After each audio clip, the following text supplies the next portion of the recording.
I sat there, my hands trembling around the cold coffee mug from the set my mother gave me, just 3 days after lowering her into the ground at Oakland Cemetery. The white roses on her casket were still fresh in my memory, yet Robert, my husband of 46 years, the man who used to whisper, "I love you," Maggie every morning, loomed like a dark shadow over the mahogany table, his voice icy. "Margaret, we need to talk." He slid the thick envelope from the divorce lawyers across the table, the Brennan Associates logo flashing like a knife blade. "What is this?" I whispered, my heart pounding like a hammer blow. "It's time, Margaret. I need space. A fresh start." He wouldn't even look at me. His phone buzzed, the screen lighting up. Jennifer, love, my daughter-in-law. Her voice poured through the speaker, syrupy and sickening. "Daddy, are you done with the old bag yet? I'm waiting at the Four Seasons." Daddy, the old bag? My world shattered. My husband, her father-in-law, and now, betrayal from my own blood? What horrors are waiting for me to uncover as the empire I built from nothing is about to be stolen away? My heart is in pieces, but this shock is just the beginning of the hell. Welcome to Voices of Auntie Rose, where stories of family, forgiveness, resilience, and the courage to rise above betrayal come to life with heart and soul.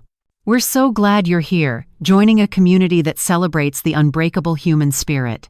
Don't forget to subscribe so you never miss an inspiring story. And it would be amazing if you could like this video, share it, or drop a comment letting us know what time it is and which city or country you're watching from. Your shares and comments are the greatest gift, the powerful inspiration that keeps this channel growing and spreading meaningful life lessons every single day. Now, let's dive into today's story. The grandfather clock in the corner, a wedding gift from my late mother Dorothy 46 years ago, ticked with a merciless rhythm. Each beat felt like a hammer against my chest. 3 days. Just 3 days since we'd lowered Mama into the ground at Oakland Cemetery here in Atlanta, and the white roses I'd placed on her casket were probably still fresh. I sat at our mahogany dining table, the same one where Robert and I had shared 46 years of Thanksgiving dinners, birthday celebrations, and quiet Sunday mornings with coffee and the Atlanta Journal-Constitution. My hands trembled around the ceramic mug, one from the set Mama had given us, painted with delicate magnolias. The coffee had gone cold an hour ago, but I couldn't bring myself to move. Robert stood across from me, his 6-foot frame casting a shadow that seemed darker than usual. His silver hair, which I used to run my fingers through while we watched the Braves games, was perfectly styled. He wore his charcoal Armani suit, the one I'd bought him for our 40th anniversary, spending $8,000 because I wanted him to feel special. Now that same suit felt like armor against me. "Margaret." His voice was ice, nothing like the man who'd whispered, "I love you, Maggie," every morning for decades. "We need to talk." He slid a thick manila envelope across the table. The sound it made against the wood was like thunder in the suffocating silence. I recognized the logo of Brennan Associates, Atlanta's most ruthless divorce attorneys. My stomach lurched, and I felt bile rising in my throat. "What is this?" My voice came out as a whisper, though inside I was screaming. "It's time, Margaret.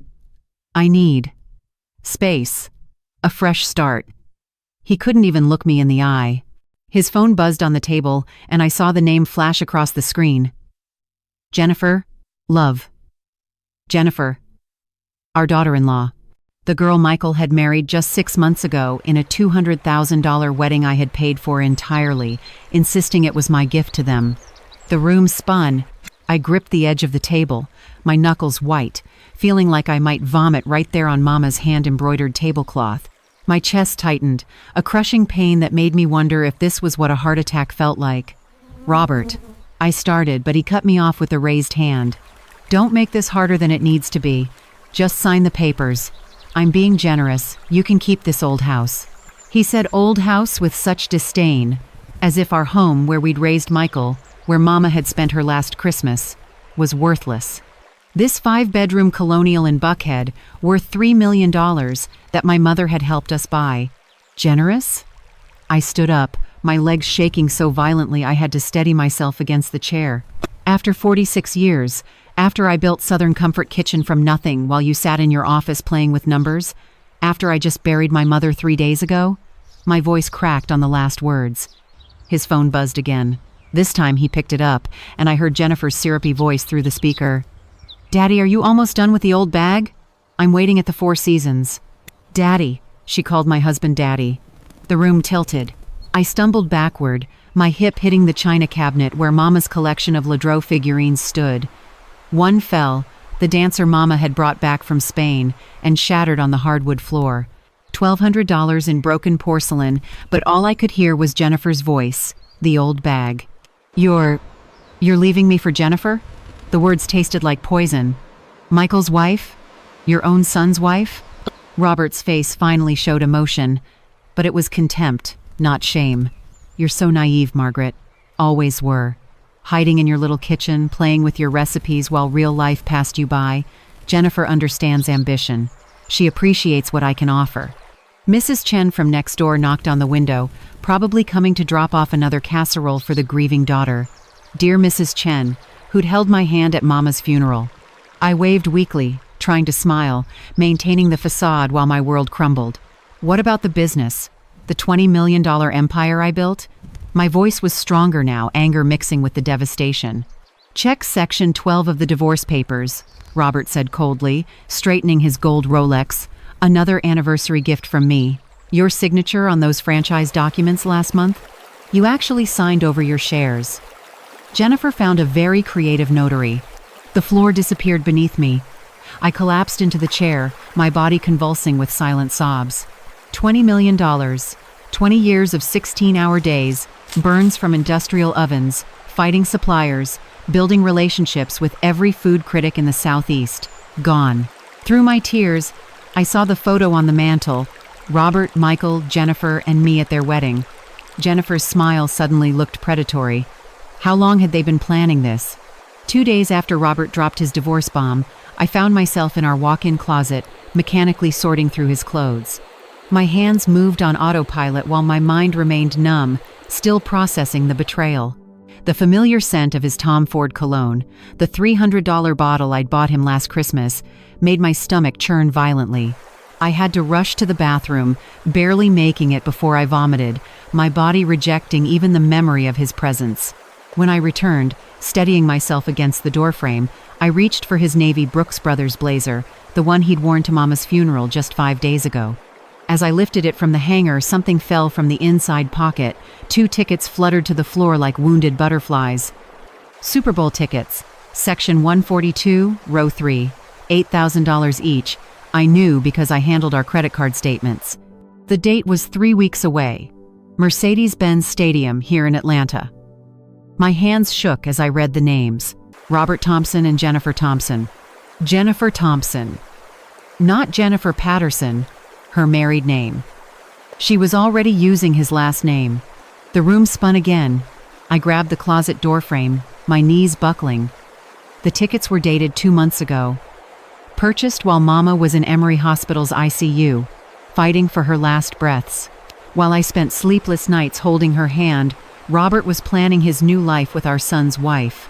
"You bastard," I whispered to the empty closet, then louder, "You bastard." I screamed until my throat was raw, falling to my knees among his Italian leather shoes. 15 pairs I'd bought him over the years, each costing more than most people's mortgage payments. The doorbell rang, jolting me from my breakdown. I wiped my face hastily and stumbled downstairs. Through the peephole, I saw Detective Marcus Johnson, Michael's former training officer from the Atlanta Police Department. Marcus was one of the good ones. 6'4" of integrity in a world increasingly short on it. "Mrs. Thompson," he said gently when I opened the door. His dark eyes held genuine concern. "Michael asked me to check on you. He's worried, but he's not ready to talk about what's happening." I almost laughed. My son wasn't ready? His father was screwing his wife? And he wasn't ready? "Come in, Marcus," I managed, leading him to the kitchen. As I poured sweet tea, my hands still trembling, something else caught my eye through the window. Robert's Porsche Cayenne was parked in the driveway. He'd left it when Jennifer picked him up in her white BMW. "Mrs. Thompson, you don't look well," Marcus said, his detective instincts clearly engaged. "When's the last time you ate?" I couldn't remember. 3 days? 4? Food tasted like ash since Robert's announcement. "I need some air," I said weakly. Would you mind staying while I check something in Robert's car?" Marcus nodded, understanding more than I'd said. Take your time. The November air bit at my face as I approached the Porsche with Robert's spare keys. The car still smelled like him. Expensive leather and arrogance. I opened the glove compartment first, registration papers, insurance documents, and a receipt from Pearson's Wines and Spirits. Pappy Van Winkle, 23 year, $4,800. My chest tightened again. That bourbon, that exact bottle, was what Robert had bought for our 25th anniversary. He'd made such a production of it, talking about how rare it was, how special I was to deserve it. We'd shared one glass and saved the rest for truly special occasions. Now he was sharing our special bourbon with Jennifer. I searched further, my movements frantic now. Under the passenger seat, my fingers found something else, a velvet jewelry box from Cartier. Inside was a diamond tennis bracelet, easily $30,000. The receipt was dated last week, while I was choosing Mama's burial dress. But what destroyed me completely was the engraving on the clasp. To my future wife, forever yours, R. Future wife. I collapsed against the car, sobbing so hard I couldn't breathe. My chest felt like it was being crushed in a vice. Neighbors' faces appeared in windows, but I didn't care. Let them see Margaret Thompson falling apart in her own driveway. Let them gossip at the country club. Mrs. Thompson! Marcus was suddenly beside me, his strong arms keeping me from hitting the concrete. What did you find? I showed him the bracelet with shaking hands. His jaw clenched, and I saw the fury flash in his eyes. That son of a he caught himself.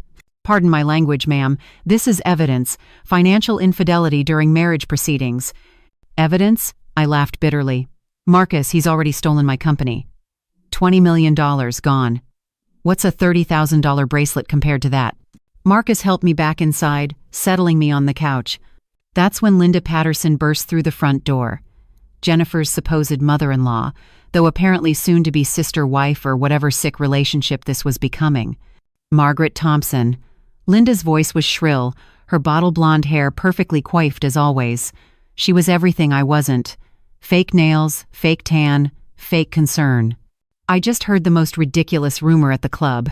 Someone said Robert and my Jennifer were— It's true, I said flatly. Linda's face went through several expressions before settling on indignation. But not at them, at me. Well, you must have done something to drive him away. Robert's such a catch. Maybe if you'd spent less time at that little restaurant and more time taking care of your appearance— Get out! Marcus's voice boomed, making both Linda and me jump. Get out of this house now! Linda scurried away, but not before shooting me a look of pure disdain. No wonder he upgraded, she hissed. After she left, I sat in silence, staring at the Cartier box. Behind me, on the mantel, stood a photo from Michael's police academy graduation. Robert's arm around Michael, my arm around Jennifer, all of us smiling like a real family. The frame, a Waterford crystal piece, had been Mama's gift for the occasion. Mrs. Thompson, Marcus said quietly, I know Michael's my brother in blue, but what they're doing to you, it ain't right. You need a lawyer, a good one. I nodded numbly, then remembered something. Marcus, can you check something for me? That bourbon receipt, look at the timestamp. He examined it, his expression darkening. 3:47 p.m., November 15th. That was the exact time Mama died, I whispered. The exact minute she took her last breath, Robert was buying champagne to celebrate his new life with Jennifer. The dam broke again. I sobbed until I couldn't breathe, until my ribs ached, until I dry heaved into the designer trash can Robert had insisted we needed. Marcus sat beside me, this mountain of a man, holding a box of tissues and saying nothing, just being present in my devastation. As the sun set over Atlanta's skyline, painting the sky the color of Georgia clay, I stared at those Super Bowl tickets again. Robert hated football. He'd complained every time I watched the Falcons, called it mindless violence. But Jennifer had posted constantly about being a football fanatic on her Instagram. He was reshaping himself for her. After 46 years, he was becoming someone else entirely for a 28-year-old girl who called me the old bag. The grandfather clock chimed 7 times. Mama always said 7 was a lucky number. Marcus, I said, my voice steadier now, I need your help. Not as Michael's friend, but as someone who believes in justice. He looked at me, understanding dawning in his eyes. What do you need? I need to know everything about Jennifer Patterson. Everything.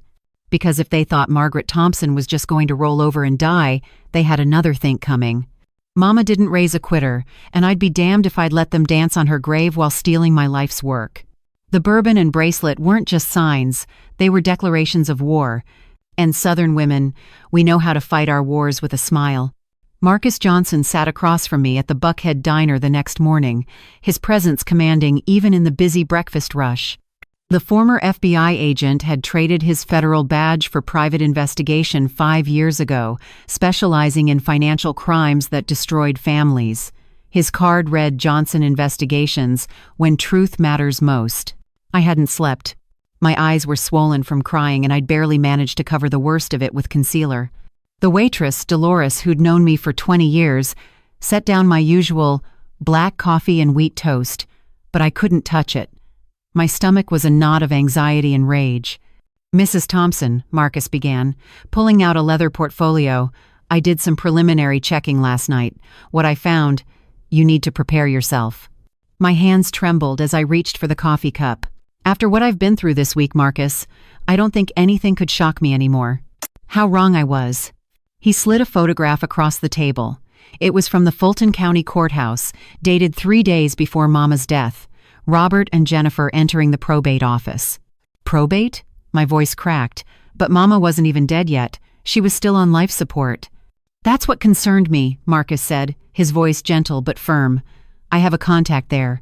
They were inquiring about contesting a will, specifically your mother Dorothy Mitchell's will."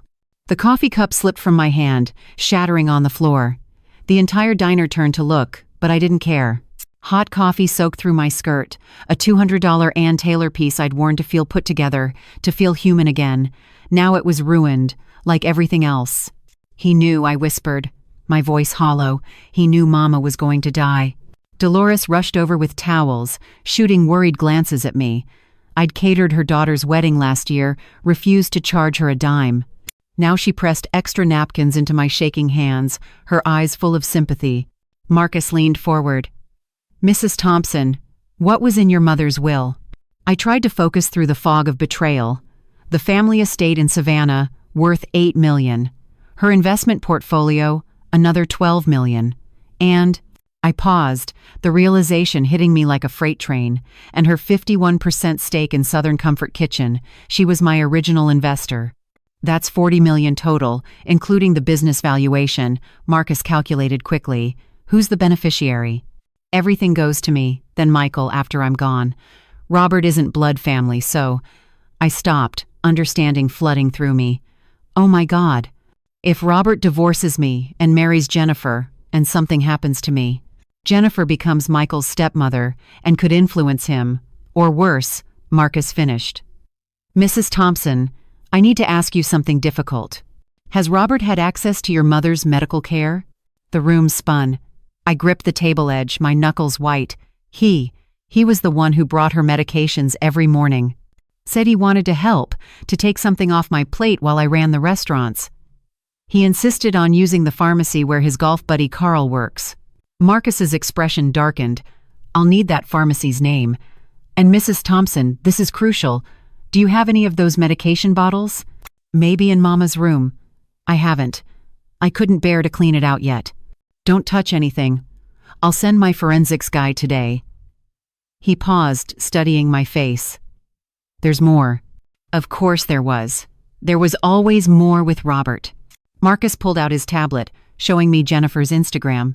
But it wasn't her current profile. It was screenshots from 3 years ago, under a different name, Jessica Martinez. She's been married before, twice. Both husbands were significantly older, wealthy, and both marriages ended when mysterious financial troubles arose. The first husband, oil executive William Crawford in Houston, lost everything in a supposed investment scam. The second, real estate developer Thomas Chen in Miami, had his entire portfolio transferred out of his name using forged documents. I stared at the photos. Same face, same predatory smile, just different hair colors. Blonde for the oil executive, brunette for the developer, and now auburn for us. A chameleon. "She's a professional," I breathed. "A black widow," Marcus corrected. "And Mrs. Thompson, she's good." FBI has a file on her, but never enough evidence to prosecute. She always has a male partner who takes the fall if things go south. Robert. My husband of 46 years was either her victim or her accomplice. I didn't know which was worse. My phone buzzed. A text from Michael. Mom, please don't do anything crazy. Jennifer explained everything. Dad's just having a midlife crisis. Give them space. I showed it to Marcus, my hand shaking with rage. She's got my son believing their lies. Mrs. Thompson, a familiar voice called out. Judge Catherine Williams, retired from Fulton County Superior Court, approached our table. She'd been Mama's bridge partner for 30 years. Behind her stood Reverend James Potter from First Baptist, where I'd been married, where we'd held Mama's funeral just 6 days ago. Margaret, dear, Judge Williams said, her voice stern but kind. The whole congregation is talking. What Robert and that harlot are doing to you is unconscionable. It's worse than you know, I said, my voice barely above a whisper. The Reverend placed a gentle hand on my shoulder. Your mother would be rolling in her grave. That man stood in my church and promised to honor you. And that girl, calling herself a Christian while committing adultery with her father-in-law. They're trying to steal Mama's estate, I said, the words tumbling out. Everything she worked for, everything she wanted to leave for Michael and me. Judge Williams' face hardened. Over my dead body. Margaret, I know every judge in this state. You call me if you need anything, and I mean anything. After they left, Marcus pulled out a contract. Mrs. Thompson, my rate is $500 an hour, but for you, I don't care about the money, I interrupted, signing without reading. I want the truth, all of it. Then we start now. I need access to everything. Bank records, phone records, medical records, and Mrs. Thompson, he paused, his expression serious. You need to start documenting everything. Every conversation, every interaction. Download a recording app on your phone. I nodded, then remembered something. Marcus. Jennifer called Robert Daddy on the phone. But not like. She used this baby voice. This sexualized psychological manipulation, Marcus said. She's playing into fantasies, making him feel young, virile, classic Black Widow technique. My phone rang. Robert's number. Answer it, Marcus said, activating his own recording device. Let's see what he wants. I hit speaker, my heart pounding. Margaret. Robert's voice was cold, businesslike. I'll be by tomorrow to collect my things. Make sure you're not there. Jennifer doesn't want any drama. Jennifer doesn't want drama? I laughed bitterly. She's sleeping with her father-in-law and stealing my mother's estate, but she doesn't want drama? You're being hysterical. This is why our marriage failed. You're too emotional too. Too what, Robert? Too devoted? Too faithful? Too busy building the empire you're trying to steal? The locks will be changed by noon tomorrow. Don't make this uglier than it needs to be. He hung up. Marcus was already typing on his phone. He can't change those locks. Marital property. I'm calling my buddy at APD. We'll have an officer there tomorrow. I stood up, my legs surprisingly steady. The tears were gone, replaced by something harder, sharper. Marcus, I want everything. Every text, every email, every receipt. I want to know every time they breathed in each other's direction. You'll have it, he promised. But Mrs. Thompson, are you prepared for what we might find? About your mother? I thought about Mama's final days, how she'd clutched my hand, trying to tell me something but too weak to speak, how Robert had increased her medications, saying the doctor had called him directly. How convenient that she'd died just as he was ready to leave me. Find it all, I said, my voice steel. And Marcus? Don't just investigate Jennifer. Investigate Robert too. Because either he's the dumbest man alive, or he's a murderer. Marcus nodded, understanding the weight of what I was asking. As I left the diner, I saw Linda Patterson's Mercedes in the parking lot. She was on the phone, gesticulating wildly. Good. Let her spread the gossip. Let the whole city know what Robert Thompson and Jennifer Patterson were doing. Because before this was over, everyone would know exactly what kind of monsters they were. And if Robert had killed my mama, I'd make sure he spent the rest of his life rotting in a Georgia state prison, right where murderers belonged. 3 days into Marcus's investigation, I was sitting in my office at the flagship Southern Comfort Kitchen on Peachtree Street when my phone rang. It was 7 in the morning. I'd been there since 4, unable to sleep, throwing myself into the familiar rhythm of preparing our signature buttermilk biscuits. The smell of baking bread usually calmed me, but nothing could quiet the storm in my chest. "Mrs. Thompson, you need to see this immediately." Marcus's voice was tight with urgency. "Can you meet me at the Starbucks on Piedmont?" "Not your restaurant, somewhere they won't expect you." 20 minutes later, I sat across from Marcus in a corner booth, my hands wrapped around an untouched latte. He pushed an iPad toward me, and what I saw made my blood turn to ice. The screen showed security footage from inside Brennan Associates, but not their divorce division. This was their estate planning office in the same building. Robert sat at a conference table with Jennifer and a man I recognized as Thomas Brennan Jr., the son of the senior partner. On the table between them were documents, and Jennifer was practicing something with a pen. "She's learning to forge your mother's signature," Marcus said quietly. "My contact inside pulled this from yesterday afternoon." I watched, transfixed in horror, as Jennifer traced over and over, copying from what looked like Mama's driver's license. Robert stood behind her, his hand on her shoulder, intimate, encouraging. The same hand that had held mine during Mama's final moments. "There's more," Marcus said, swiping to another video. "This is from 2 hours later. The new footage showed them with a different lawyer, someone I didn't recognize. Jennifer was signing documents with practiced ease, Mama's signature flowing from her pen like she'd been doing it for years." "The documents?" I asked, though I already knew. "A new will, dated 2 weeks before your mother's death, leaving the entire estate, the Savannah property, the investments, and most importantly, her 51% stake in Southern Comfort Kitchen, directly to Robert. They're claiming Dorothy wanted to keep the business in the Thompson name and that she didn't trust you after your recent emotional instability." I lurched forward, barely making it to the restroom before vomiting. A young barista knocked, asking if I was okay. No, I wanted to scream. I was not okay. My husband hadn't just betrayed me. He'd desecrated my mother's memory, stolen her final wishes, twisted her legacy into their weapon. When I returned, Marcus had printed screenshots. The notary who supposedly witnessed this will? Carmen Martinez, Jennifer's cousin from Miami. She flew in last week. "This is insane," I whispered. "Mama's real will is filed with Patterson, Hayes, and Clark, Judge Williams's former firm. They know. That's why they're filing in Savannah, claiming they found this updated will in your mother's papers at the estate. Different jurisdiction, different judges who don't know your family. They're betting on the chaos of grief and distance to push it through." My phone buzzed. A text from Robert. "Moving trucks will be at the house at noon. Be gone." Then another, from an unknown number. I opened it and nearly dropped the phone. It was a photo of Jennifer wearing Mama's pearl necklace, the one from the safety deposit box worth $80,000, the one Mama's grandmother had brought from Scotland. The caption read, "Looks better on a real woman, doesn't it? J." "How did she get into the safety deposit box?" I gasped. Marcus pulled up another document. "Robert filed an emergency petition as Dorothy Mitchell's son-in-law and caretaker, claiming you were too emotionally unstable after her death to handle her affairs.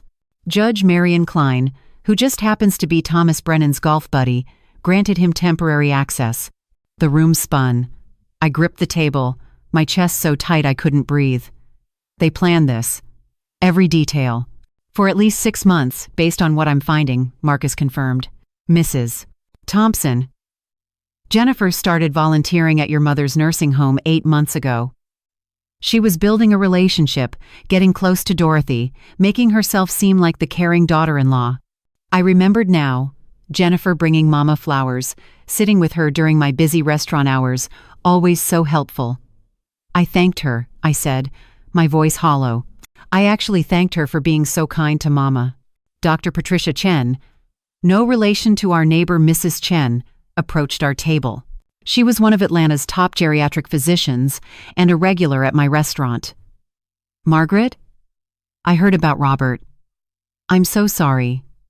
She paused, studying my face. "You look terrible. When's the last time you saw a doctor?" "Dr. Chen, did you ever treat my mother?" Marcus asked, showing his credentials. She frowned. "No, but I found it odd.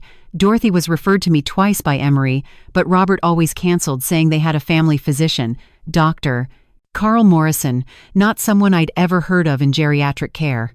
Carl Morrison, I repeated. That's Robert's golf buddy, the pharmacist. Dr. Chen's face paled. Carl Morrison isn't a physician. He lost his pharmacist license 5 years ago for illegally dispensing opioids. Marcus was already typing. Mrs. Thompson, we need to get to your mother's room now. If they gave her unauthorized medications. Murder, I finished, the word tasting like metal in my mouth. They murdered my mama. We drove to the house in silence, my mind reeling. As we pulled up, I saw 3 moving trucks and a locksmith van. Robert stood in the driveway, directing movers who were carrying out his things, and many things that weren't his. I saw Mama's antique secretary desk being loaded, the one where she'd written letters to me every week when I was in college. You can't be here, Robert said coldly as I got out. This is my house, I said, my voice stronger than I felt. My mother's house, actually. She co-signed the mortgage when you couldn't qualify because of your gambling debts in '98. His face flushed. Jennifer emerged from the front door wearing my grandmother's cashmere coat. A Chanel piece worth $15,000. Oh, Maggie, she said with fake sweetness, that baby voice making me want to slap her. Daddy said you'd make a scene. How embarrassing, at your age. That's my grandmother's coat, I said evenly. Prove it, she smirked. Daddy gave it to me. A gift between lovers. She pressed against Robert, running her manicured nails down his chest. We're actually trying for a baby. Wouldn't that be wonderful? A little brother or sister for Michael? The cruelty of it. The calculated emotional violence took my breath away. This woman who'd sat at my table for Sunday dinners, who'd called me mom at her wedding, who'd cried on my shoulder when she and Michael had their first fight.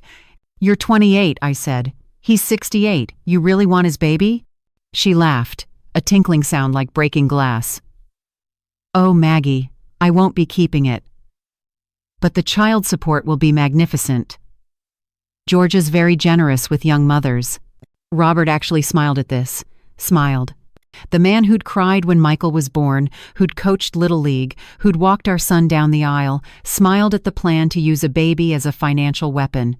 Mr. Thompson, Marcus stepped forward, showing his credentials and his phone, clearly recording. You should know that forgery of a will is a felony in Georgia. 20 years minimum. Robert's smile faltered. I don't know what you're talking about. Thomas Brennan's office has security cameras, Marcus said simply. Amazing what they capture. Jennifer's face went white beneath her makeup. Daddy, you said.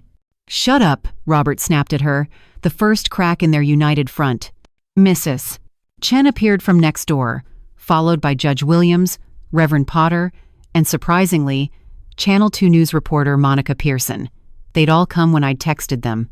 Mr. Thompson, Monica said, her cameraman already rolling, care to comment on allegations that you're forging documents to steal your deceased mother-in-law's estate? No comment, Robert snarled, grabbing Jennifer's arm. We're leaving. As they drove away in Jennifer's BMW, I noticed something. The moving truck drivers had stopped working, standing awkwardly by their vehicles. Ma'am, one approached me, a young black man with kind eyes. We can't do this. My mama watches your cooking show on PBS. She'd kill me if I helped steal from Margaret Thompson. One by one, they got in their trucks and left, taking nothing.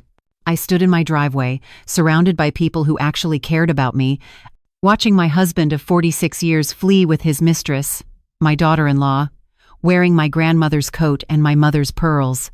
We've got them, Marcus said quietly. The forgery, the fake doctor, all of it. But I felt no victory. Only the crushing weight of betrayal and the terrible certainty that Mama's final days had been stolen from her, just like they were trying to steal everything else. The grandfather clock inside chimed 12 times. Noon. The deadline Robert had given me, to be gone from my own home. I was still standing. That evening, I stood outside Michael's precinct on Peachtree Street, the October wind cutting through my wool coat. I'd been waiting for 2 hours, watching officers come and go, building up the courage to face my son. The security guard, Officer Williams, kept glancing at me with concern. He'd known Michael since he was a rookie. Finally, at 8:30, Michael emerged in his lieutenant's uniform, his badge catching the streetlight. 6'2" of authority and strength, yet still my baby boy. The moment he saw me, his face hardened. Mom, what are you doing here? His voice was tired, distant. Michael, we need to talk. Please, just give me 10 minutes. He sighed, running a hand through his dark hair, the same gesture Robert used when frustrated. Mom, Jennifer already told me everything. You're having some kind of breakdown. Dad's worried sick. The words hit me like a physical blow. I staggered, catching myself against a parking meter. Jennifer told you? Michael, she's sleeping with your father. Several officers turned to stare. Michael's face flushed red with embarrassment and anger. He grabbed my arm, pulling me toward his cruiser. Get in. You're making a scene. Inside the car, the bulletproof partition between us felt symbolic. My son, the one person I'd protected and loved unconditionally for 32 years, was now my adversary. Mom, listen to yourself, he said, his voice patronizing, as if talking to a child. Dad would never do that. And Jennifer, she loves me. She made me a special lunch today, spent 3 hours on my favorite pot roast. She's been crying all week about how you've been attacking her. I pulled out my phone, my hands shaking. Michael, I have photos, evidence. Marcus Johnson has been investigating. Marcus? Michael's voice turned sharp. You hired my mentor to spy on my family? Mom, this is insane. Look at the photos. I thrust the phone at him, the images of Robert and Jennifer at the hotel, at the lawyer's office. Michael barely glanced. These could be anything, business meetings. Dad's helping Jennifer with her real estate license, you know that. Real estate license? I laughed bitterly. Michael, she's never worked a day in her life. She's a professional con artist. Her real name is Jessica Martinez. She's been married twice before. Stop! Michael slammed his hand on the dashboard, making me jump. Just stop, Mom. You're destroying our family with these delusions. Jennifer warned me you might do this. Warned you? He pulled out his phone, showing me a text thread. Jennifer's messages painted me as an unstable, jealous mother-in-law who couldn't accept her son growing up. There were even photos, doctored ones, making it look like I'd been following her, stalking her. She says you've been harassing her at Whole Foods, at the gym, calling her horrible names, Michael continued. Mom, she's scared of you. Michael, baby, none of that is true. I've been at the restaurant, or with Marcus investigating Oftos. Investigating what should be private family matters. He was yelling now, something he'd never done to me. You know what? Jennifer's right. You need help. Professional help. My chest constricted. I couldn't breathe. My own son, my baby, was choosing them over me. Michael, they're trying to steal Grandma Dorothy's estate. They forged her will. Grandma Dorothy left everything to Dad because she knew you were becoming unstable, Michael said, repeating what was obviously Jennifer's script. She told Jennifer before she died that she was worried about your mental state. Mama couldn't speak her last 2 weeks, I cried. She was on a ventilator. Jennifer says you're misremembering because of grief. You've made it this far, go ahead and hit like to let me know you're still with me. You know, every share you make might help someone out there find a little hope. And before we continue, don't forget to subscribe, because who knows, the next story might just touch your heart. I stared at my son, this stranger wearing Michael's face. Where was the boy who'd brought me dandelions every Mother's Day? Who'd sworn to protect me when Robert had his gambling problem 15 years ago? A knock on the window interrupted us. Jennifer stood there, looking like a concerned wife in her designer jeans and cashmere sweater, both items I'd bought her. Her face was perfectly made up, but she'd added fake tears for effect. Michael, honey, she said as he lowered the window, I was so worried. You didn't answer my texts. She glanced at me with calculated fear. Oh, Mrs. Thompson, I didn't know you were here. Don't call me Mrs. Thompson, I said coldly. You're screwing my husband. Jennifer gasped, pressing a manicured hand to her chest. Michael, see? She's saying such horrible things. I'm scared. She actually cowered against my son, and he immediately got out to comfort her. It's okay, baby, he murmured, holding her. Mom's leaving.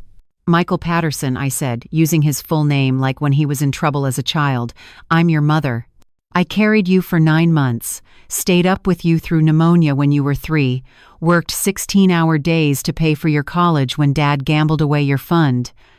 Mom, stop living in the past, Michael snapped. Jennifer's my future. She's carrying my child. The world stopped.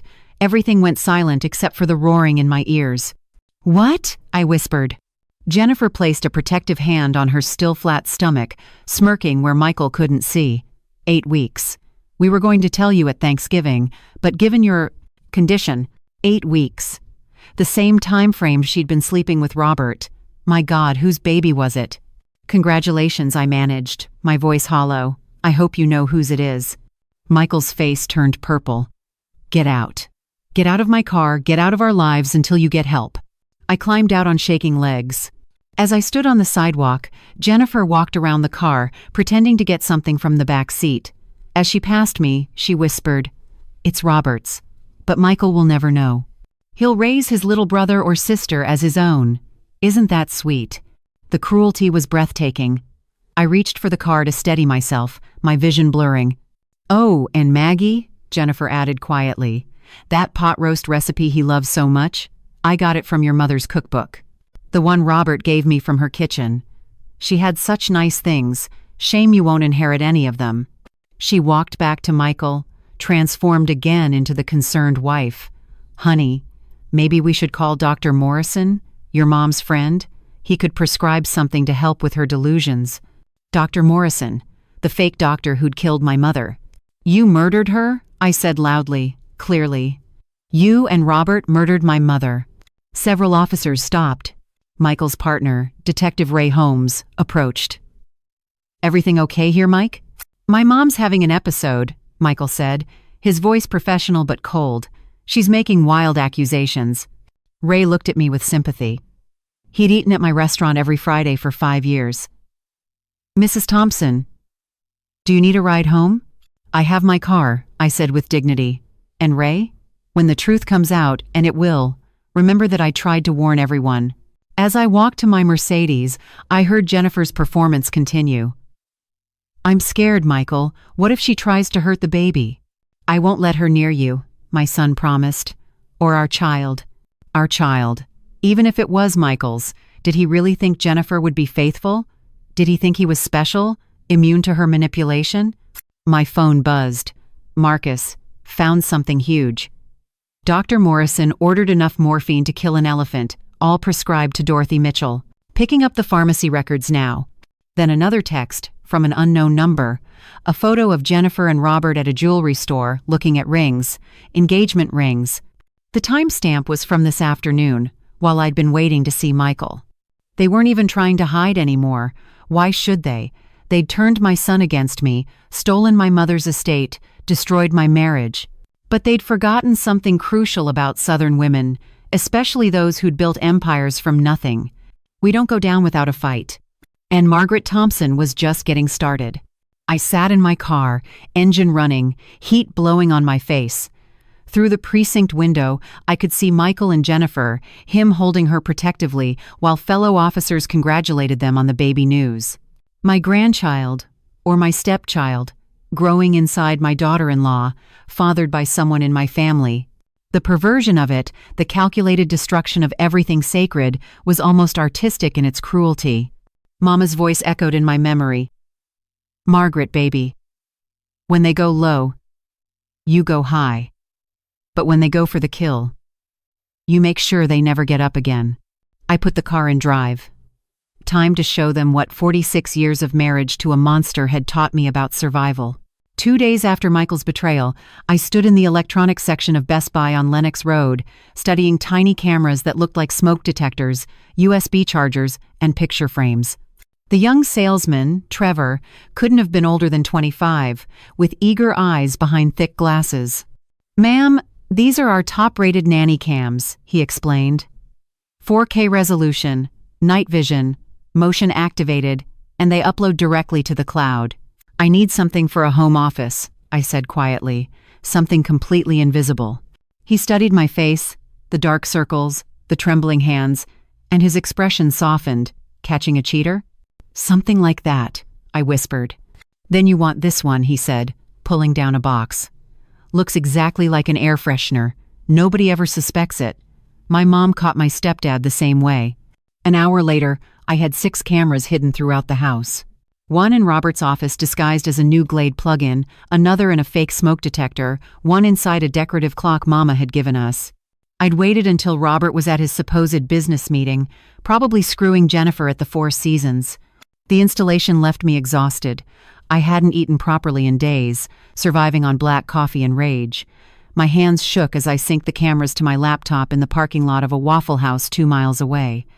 I couldn't risk being home when they returned. At 3:47 that afternoon, I noticed the time because it was exactly 1 week since Mama died. The motion sensor triggered.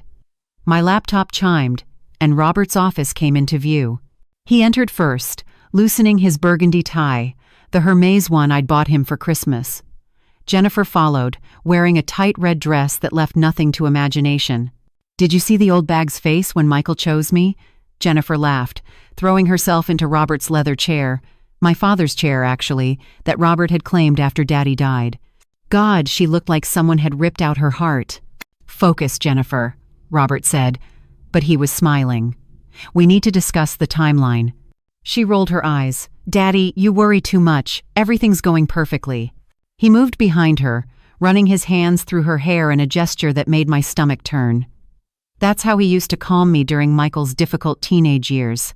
"The divorce papers are filed," Robert continued. "Margaret has to respond within 30 days. Once that's done, we push through Dorothy's forged will in Savannah. Then we sell Southern Comfort Kitchen to that restaurant group from Texas. What did they offer?" $68 million for the whole chain, Jennifer purred. $34 million each. More than enough to disappear to Costa Rica. Costa Rica, not Mexico. They'd refined their escape plan. "What about Michael?" Robert asked, and for a moment, I heard something that might have been regret. Jennifer's laugh was cruel. "Oh, Daddy, don't go soft now. Michael's a big boy. He'll have the baby to focus on. He won't even notice we're gone until it's too late." "And the baby is definitely mine?"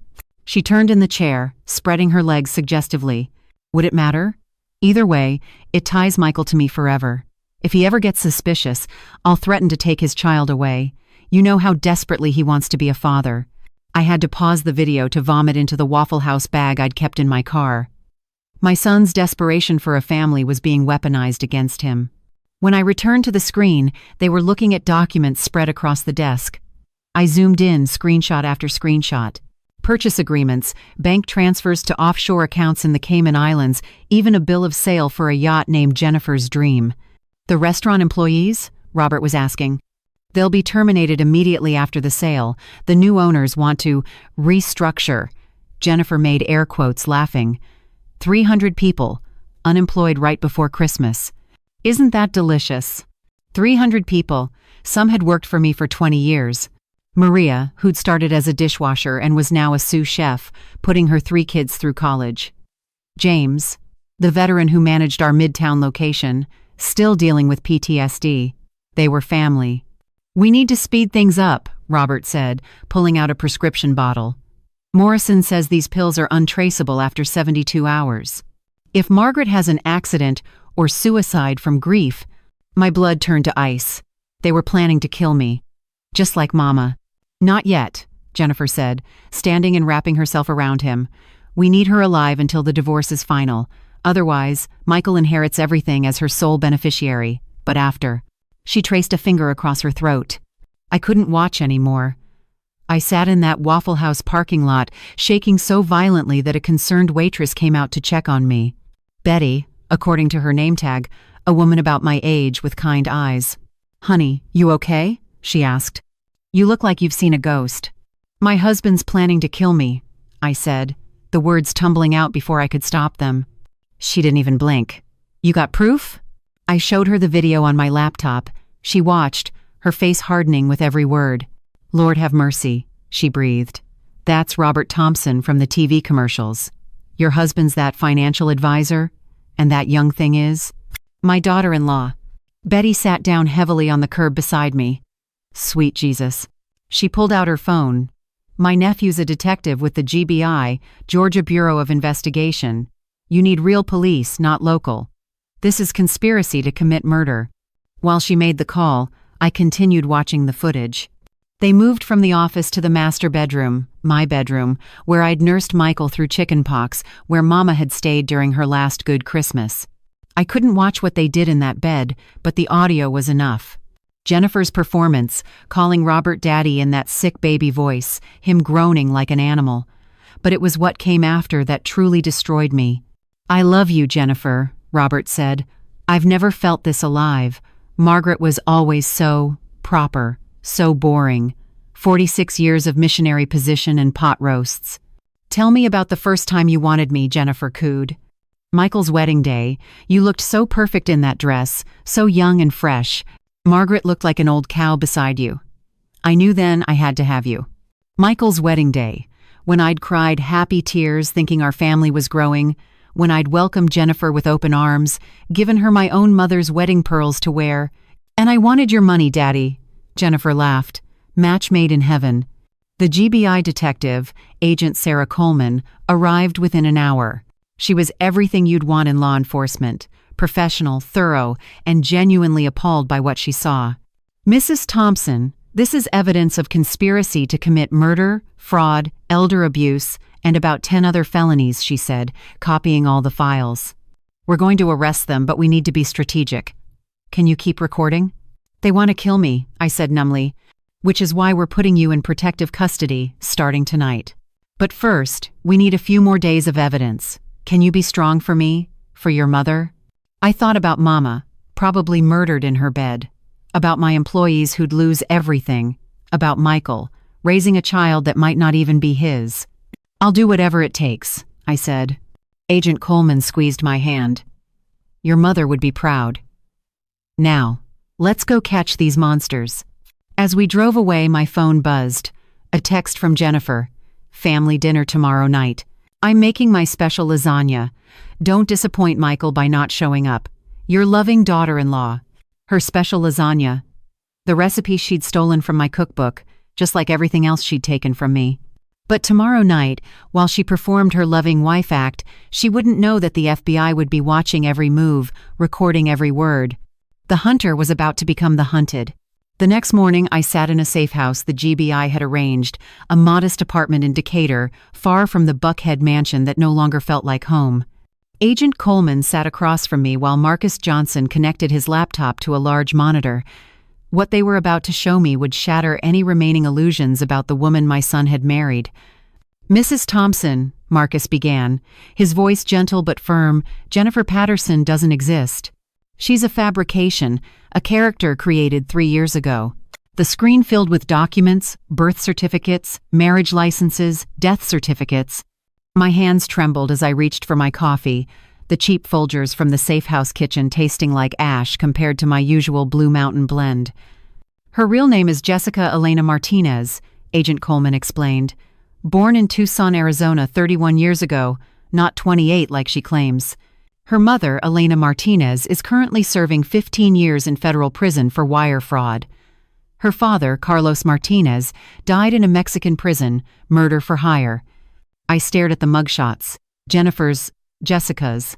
Parents looked ordinary, mundane even. How did they create such a beautiful monster?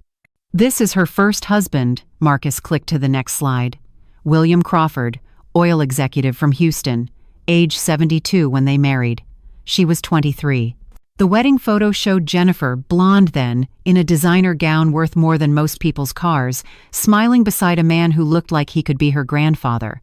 The smile was the same predatory gleam she'd worn at Michael's wedding. "William died 14 months after the wedding," Coleman continued. "Supposedly a heart attack, but the autopsy showed unusually high levels of digitalis, a heart medication that's lethal in large doses. Jessica inherited $12 million, but when William's children contested the will, she disappeared." The second husband, Marcus, clicked again. Thomas Chen, Miami real estate developer, age 68 when they married. She went by Jennifer Chen then, claimed to be half Chinese to explain her name change. I studied the photo. Jennifer with black hair, more conservative makeup, playing a different role for a different mark. The chameleon Robert had called her, though he hadn't known how right he was. Thomas survived, Coleman said, but only because his daughter, a doctor, recognized the symptoms of slow poisoning. Jessica had been putting antifreeze in his protein shakes. When the police came to arrest her, she'd already vanished with $8 million in transferred assets.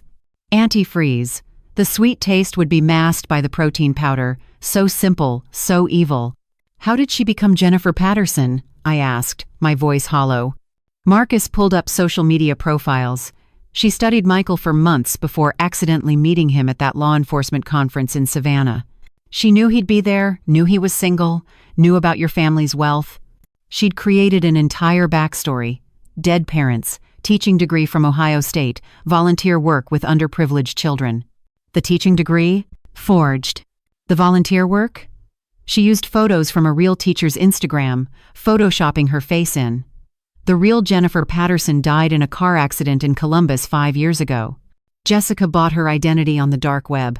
I thought about all the family dinners where she'd talked about her fictional classroom, her made-up students. We'd all believed her. I'd even donated $50,000 to her supposed school's literacy program.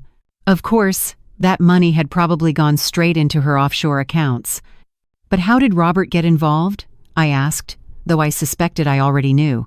Agent Coleman exchanged glances with Marcus. We don't think he was part of the original plan. Jessica came for Michael and your family's money, but when she realized Robert was susceptible to her charms and had control over even more assets, she pivoted. Susceptible, I laughed bitterly. You mean a horny old fool having a midlife crisis? Mrs. Thompson. Marcus leaned forward. There's something else. We found Jessica's laptop in a storage unit she thought was secret. She's been documenting everything. Photos, videos, recordings. It's her insurance policy. But also, he paused, she seems to enjoy it. Like trophies. He opened a file labeled Thompson Score. Inside were hundreds of photos. Jennifer taking selfies in my jewelry. Jennifer trying on my clothes. Jennifer sitting in my chair at the restaurant, feet up on my desk. But the worst were the videos of her and Robert, time-stamped from 2 months after the wedding. In one, she was straddling Robert in his office while on the phone with Michael, telling him she was at the gym. The casual cruelty of it, the pleasure she took in the deception, made me physically ill. There's a recording from last week, Coleman said carefully. Do you want to hear it? I nodded, steeling myself. Jennifer's voice filled the room, talking to someone on the phone. The old bitch's mother finally croaked. Robert played his part perfectly, increased her meds just like you taught me, Carlos. Yeah, Uncle Carlos, just like you did with that judge in Tucson. The morphine worked perfectly. Uncle Carlos. Her father's brother, apparently continuing the family business from Mexico. She's got a whole network, Coleman explained. The cousin who notarized the fake will, an aunt who runs a document forging operation, connections to money launderers in multiple states. This isn't just a con, it's organized crime. My phone buzzed. A text from Jennifer. Where are you? Dinner's at 6. Michael's worried. Then another. I'm making your mother's apple pie for dessert. Found her recipe card in the kitchen. She had such lovely handwriting. Mama's apple pie. The recipe she'd only shared with me, written on a card she'd given me when I got married, that said for my daughter's family at the top. She's baiting you, Marcus observed. She knows you're watching somehow, probably expects you to break, to do something rash that they can use against you. Agent Coleman's phone rang. She listened, her face darkening. Mrs. Thompson, we have a problem. Jennifer just filed a restraining order against you. She's claiming you've been stalking her, that you threatened her and the baby. There's a hearing tomorrow. But I haven't even seen her since. She has photos, Coleman interrupted. Doctored ones showing you following her and… She hesitated. A recording that sounds like you threatening to kill her. That's impossible. Marcus was already typing. AI voice synthesis. With enough samples of your voice from your PBS show, she could make you say anything. The sophistication of it, the layers of planning, was staggering. This wasn't just a woman who wanted money. This was someone who enjoyed destroying lives, who took pleasure in the pain she caused. What do we do? I asked, feeling more trapped than ever. We go to dinner, Coleman said firmly. You wear a wire. We get her confessing on tape. And Mrs. Thompson? We now have enough evidence to arrest her for your mother's murder, but we want Robert too. Can you hold it together for one more night? I thought about Mama, probably scared and confused as they slowly poisoned her. About Michael, about to raise a child with a black widow. About my 300 employees who'd lose everything if Jennifer succeeded. I'll do it, I said. But I want promises. Immunity for Michael. He's been manipulated. Protection for my employees. and I want them both to rot in prison." "Deal," Coleman said. "Now, let's prepare you for dinner with the devil." As we planned, I studied Jessica's. I refused to think of her as Jennifer anymore. Real photos. Without the makeup, the carefully styled hair, the designer clothes I'd bought her, she looked ordinary, harder. Those eyes that had seemed so warm when she'd called me Mom were actually cold, calculating, reptilian. She'd played us all perfectly. But tonight, the performance would end. Tonight, I'd sit at my own table, eating food made from my mother's recipes, prepared by my mother's killer, while wearing a wire that would put her in prison for life. Mama always said revenge was a dish best served cold. But in the South, we serve it with a smile and a side of sweet tea. The dinner at my own house was 3 hours away, but I sat in the FBI's surveillance van parked 2 blocks from my home, watching agents attach a wire so small it looked like a button on my blouse. My hands hadn't stopped shaking since morning. Agent Coleman sat beside me, reviewing the plan one more time while Marcus worked with the tech team to ensure every word would be captured. "Remember, Mrs. Thompson," Coleman said, adjusting the tiny microphone. "We need her to admit to the forgery and your mother's murder. Robert too, if possible. Don't push too hard. Let their arrogance do the work." Through the van's monitor, I could see my house. Jessica was already there, moving through my kitchen like she owned it. She wore a white apron, my apron, the one Michael had given me that said "World's Best Mom," while preparing dinner with my mother's recipes. The casual cruelty of that detail made my chest tighten. "Thanksgiving is in 4 days," I said suddenly. "I want to do something bigger." Coleman looked at me with concern. "Mrs. Thompson, we'll have them arrested tonight." "No," I interrupted, my voice stronger than it had been in weeks. "They've humiliated me publicly. They've turned my son against me, murdered my mother, stolen my life's work. I want everyone to know what they are. I want it all exposed at Thanksgiving dinner." Marcus leaned forward. "That's risky. They could run." "They won't," I said with certainty. "Jessica's too arrogant, and Robert's too stupid. They think they've won. They'll want to gloat, to parade their victory in front of the family." I turned to Coleman. "Give me until Thanksgiving. Let me gather everything, create a presentation that will destroy them completely." Coleman studied me for a long moment. "You're not planning anything illegal, are you?" "Nothing illegal," I promised. "Just complete and utter destruction of their reputations, their lies, their entire house of cards. And I want Michael to see it all, to understand how thoroughly he's been manipulated." She nodded slowly. "We'll have agents ready. The moment you give the signal, we move in." As I walked toward my front door an hour later wearing the wire and a facade of defeated submission, I thought about Mama's lessons on Southern hospitality. "Kill them with kindness, Margaret," she'd always said. "But make sure they stay dead." The front door, my front door, to the house I'd made a home for 46 years, opened before I could knock. Jessica stood there in a red dress that showed too much of everything, her smile as fake as her identity. "Maggie!" She pulled me into a hug that made my skin crawl. "I'm so glad you came. Michael was so worried you'd make a scene." I forced myself to return the embrace, smelling my own Chanel No. 5 on her skin. "I just want peace, Jennifer, for Michael's sake." "That's very mature of you," she said, leading me inside like a guest in my own home, accepting that Robert's moved on. The house smelled like Mama's apple pie and pot roast, comfort scents that now felt like weapons. In the dining room, the table was set with Mama's china, the spode Christmas pattern she'd collected piece by piece over 30 years. Jessica had even used the sterling silver flatware from my wedding registry. Robert sat in what had always been my chair at the head of the table, scrolling through his phone. He looked up when I entered, his expression unreadable. "Margaret," he said coolly. "You look tired." Tired. After 46 years, that's all he had to say. Not even the courtesy of standing when I entered the room. "Hello, Robert," I managed. "Where's Michael?" "On his way," Jessica chirped, returning from the kitchen with a bottle of wine.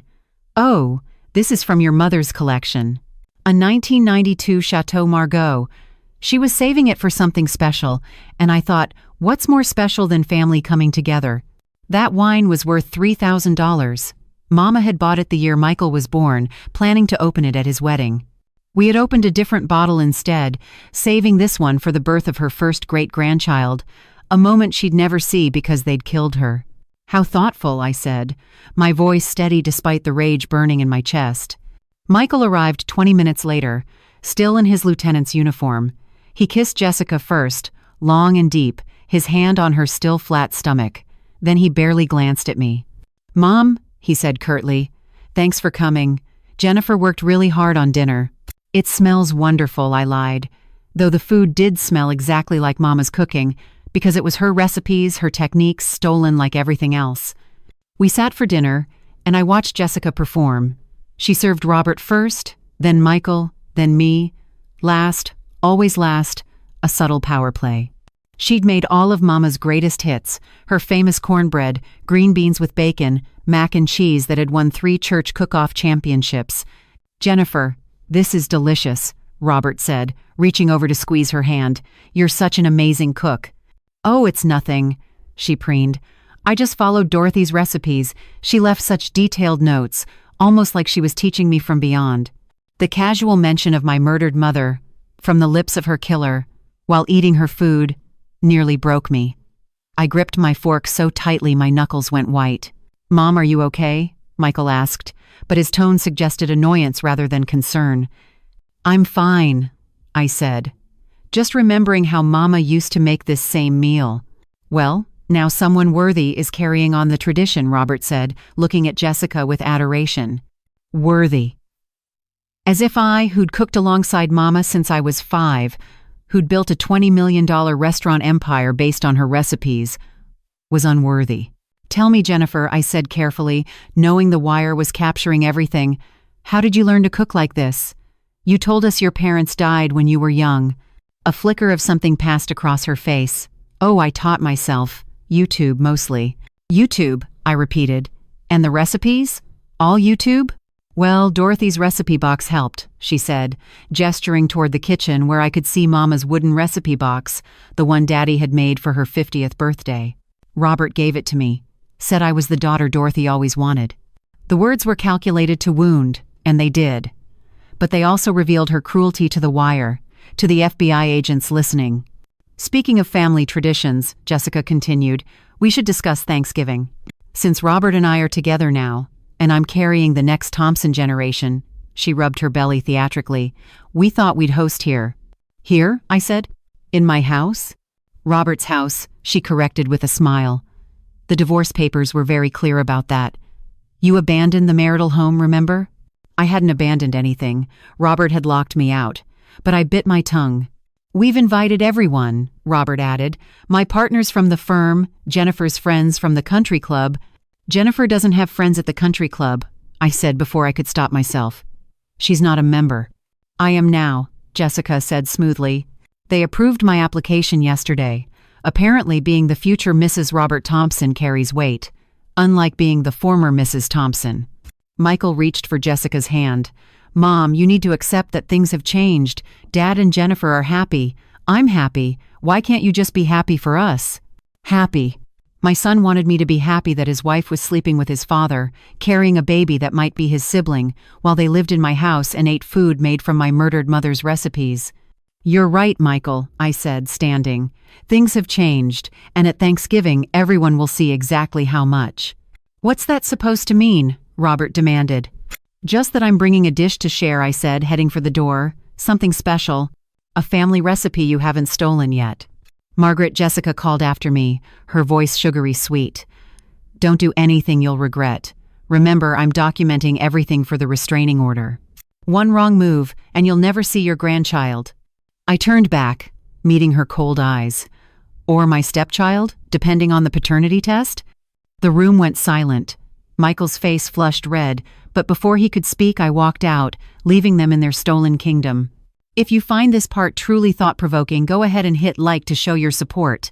Do you feel the same way as the character in this story? Share your thoughts in the comments, I'd love to hear from you. In the FBI van, Coleman was smiling grimly. We got it all. The admission about the recipes, the threats, the implication about the baby's paternity. "Good," I said, my mind already racing. Now I have 4 days to prepare the real feast, a Thanksgiving dinner they'll never forget. Marcus handed me a flash drive. "Every piece of evidence we've collected. Photos, videos, documents, recordings, everything. I clutched it like a lifeline. Help me make a presentation, something that will play on the TV during dinner. I want every guest to see exactly who they're dining with. Mrs. Thompson, Coleman warned, we can't let you endanger yourself. I'll be fine, I said, steel in my voice. They've taken everything from me. My husband, my son, my mother, my home, my business. But they forgot one thing. What's that? I'm Dorothy Mitchell's daughter. And we Mitchell women? We don't go down without taking everyone with us. 3 days before Thanksgiving, I stood in the garage of the Buckhead house at 2 a.m, my hands steady for the first time in weeks. The FBI had given me a key. Legally, it was still my property until the divorce was finalized. Robert and Jessica were at the Four Seasons again, their arrogance making them predictable. Marcus had confirmed it with the hotel's security footage.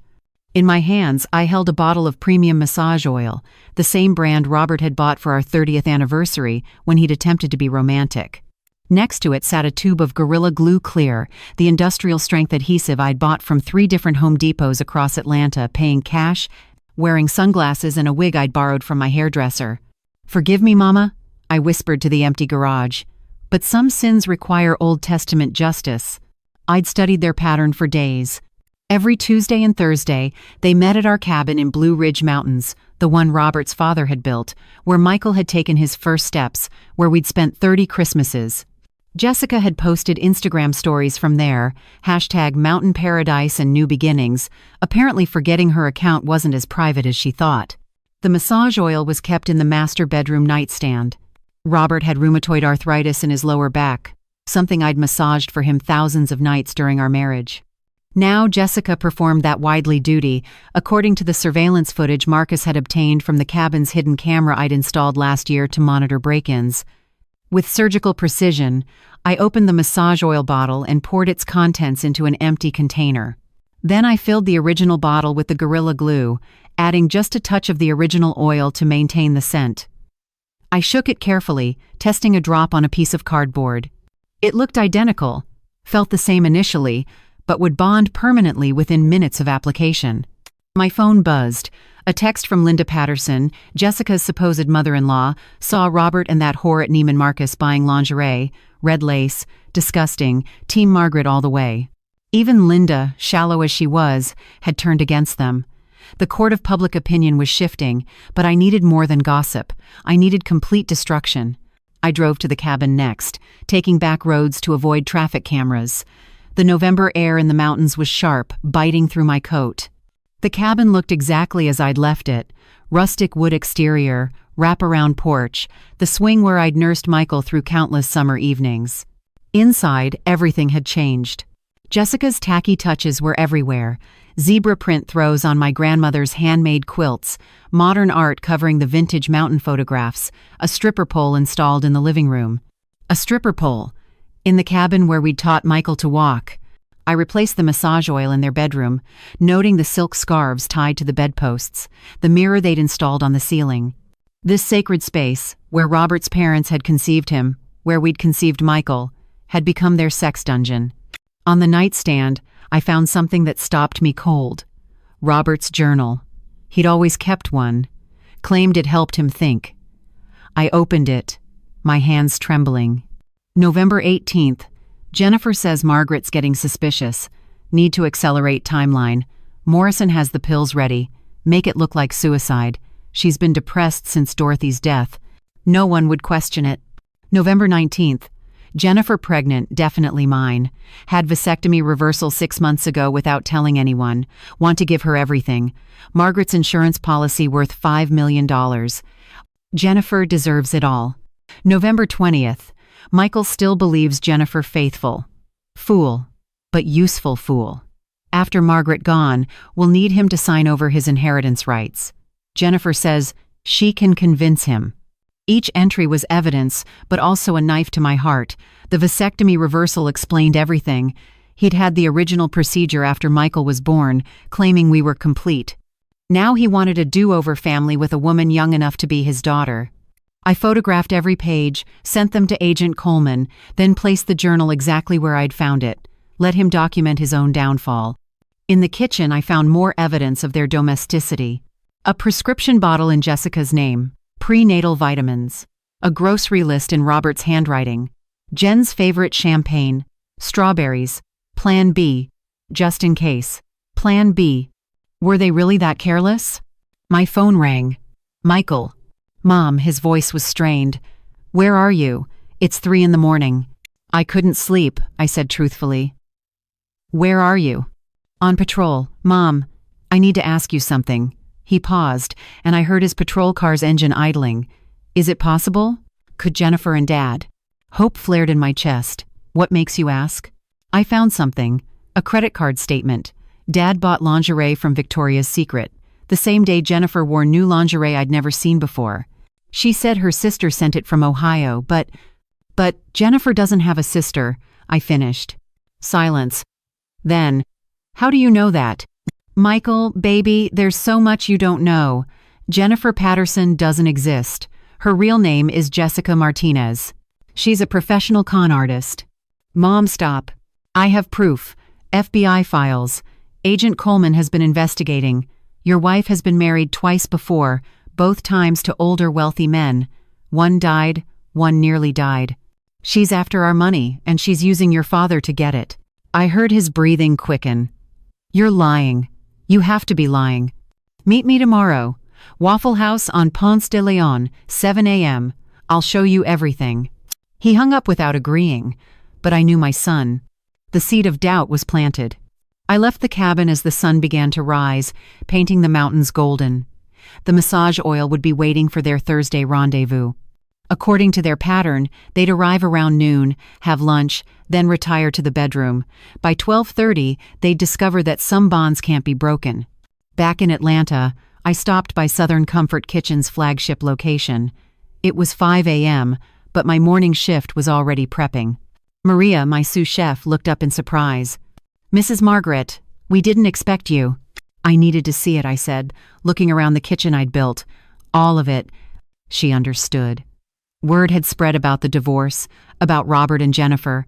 My staff had closed ranks around me, a small army of loyalty in a world of betrayal.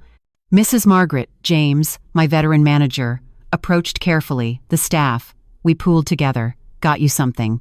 He handed me an envelope. Inside was a check for $50,000 and a card signed by all 300 employees.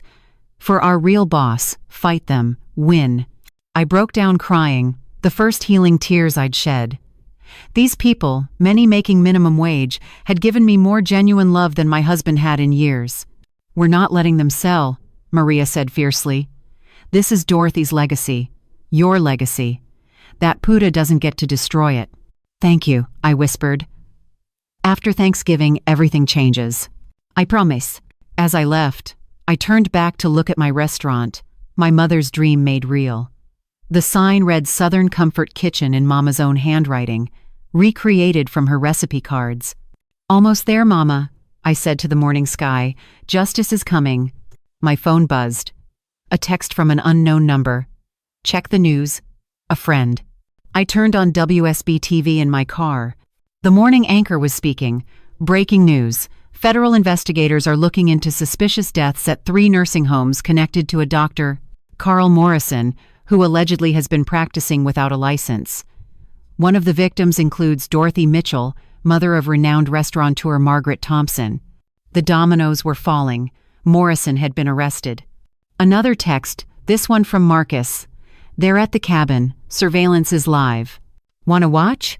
Did I want to watch my husband and his mistress discover they were permanently attached during their most intimate moment? Did I want to see the panic, the realization that their perfect plan was crumbling? Yes, I texted back. I want to see everything burn. Because tomorrow was Thanksgiving, and I had so much to be thankful for, the truth finally coming to light. Thanksgiving morning arrived with an unseasonable warmth, the November air thick with humidity that made my black dress cling uncomfortably. I stood in Mrs. Chen's guest bedroom, watching through binoculars as catering trucks pulled up to my house, my former house, where Robert and Jessica were hosting their grand Thanksgiving celebration. You sure about this, Margaret? Mrs. Chen asked, bringing me green tea in her delicate porcelain cups. Watching from here while they parade around your home? I need to see it all. I said, adjusting the FBI wire I was still wearing. Agent Coleman had insisted, even though I wouldn't be at the dinner. Besides, someone has to document their final performance. 3 days had passed since the cabin incident. Marcus had shown me the surveillance footage, Robert and Jessica discovering their predicament after using the massage oil. Their panic had been delicious, but they'd managed to separate at the emergency room, telling doctors it was an allergic reaction to new lubricant. The humiliation had been private, contained. Today would be different. My phone showed 37 missed calls from Robert, 23 from Jessica, and 1 from Michael. I'd told them all I was traveling to Nashville to secure a restaurant location, that I'd be back Friday. Let them think I was beaten, running away. Margaret, Mrs.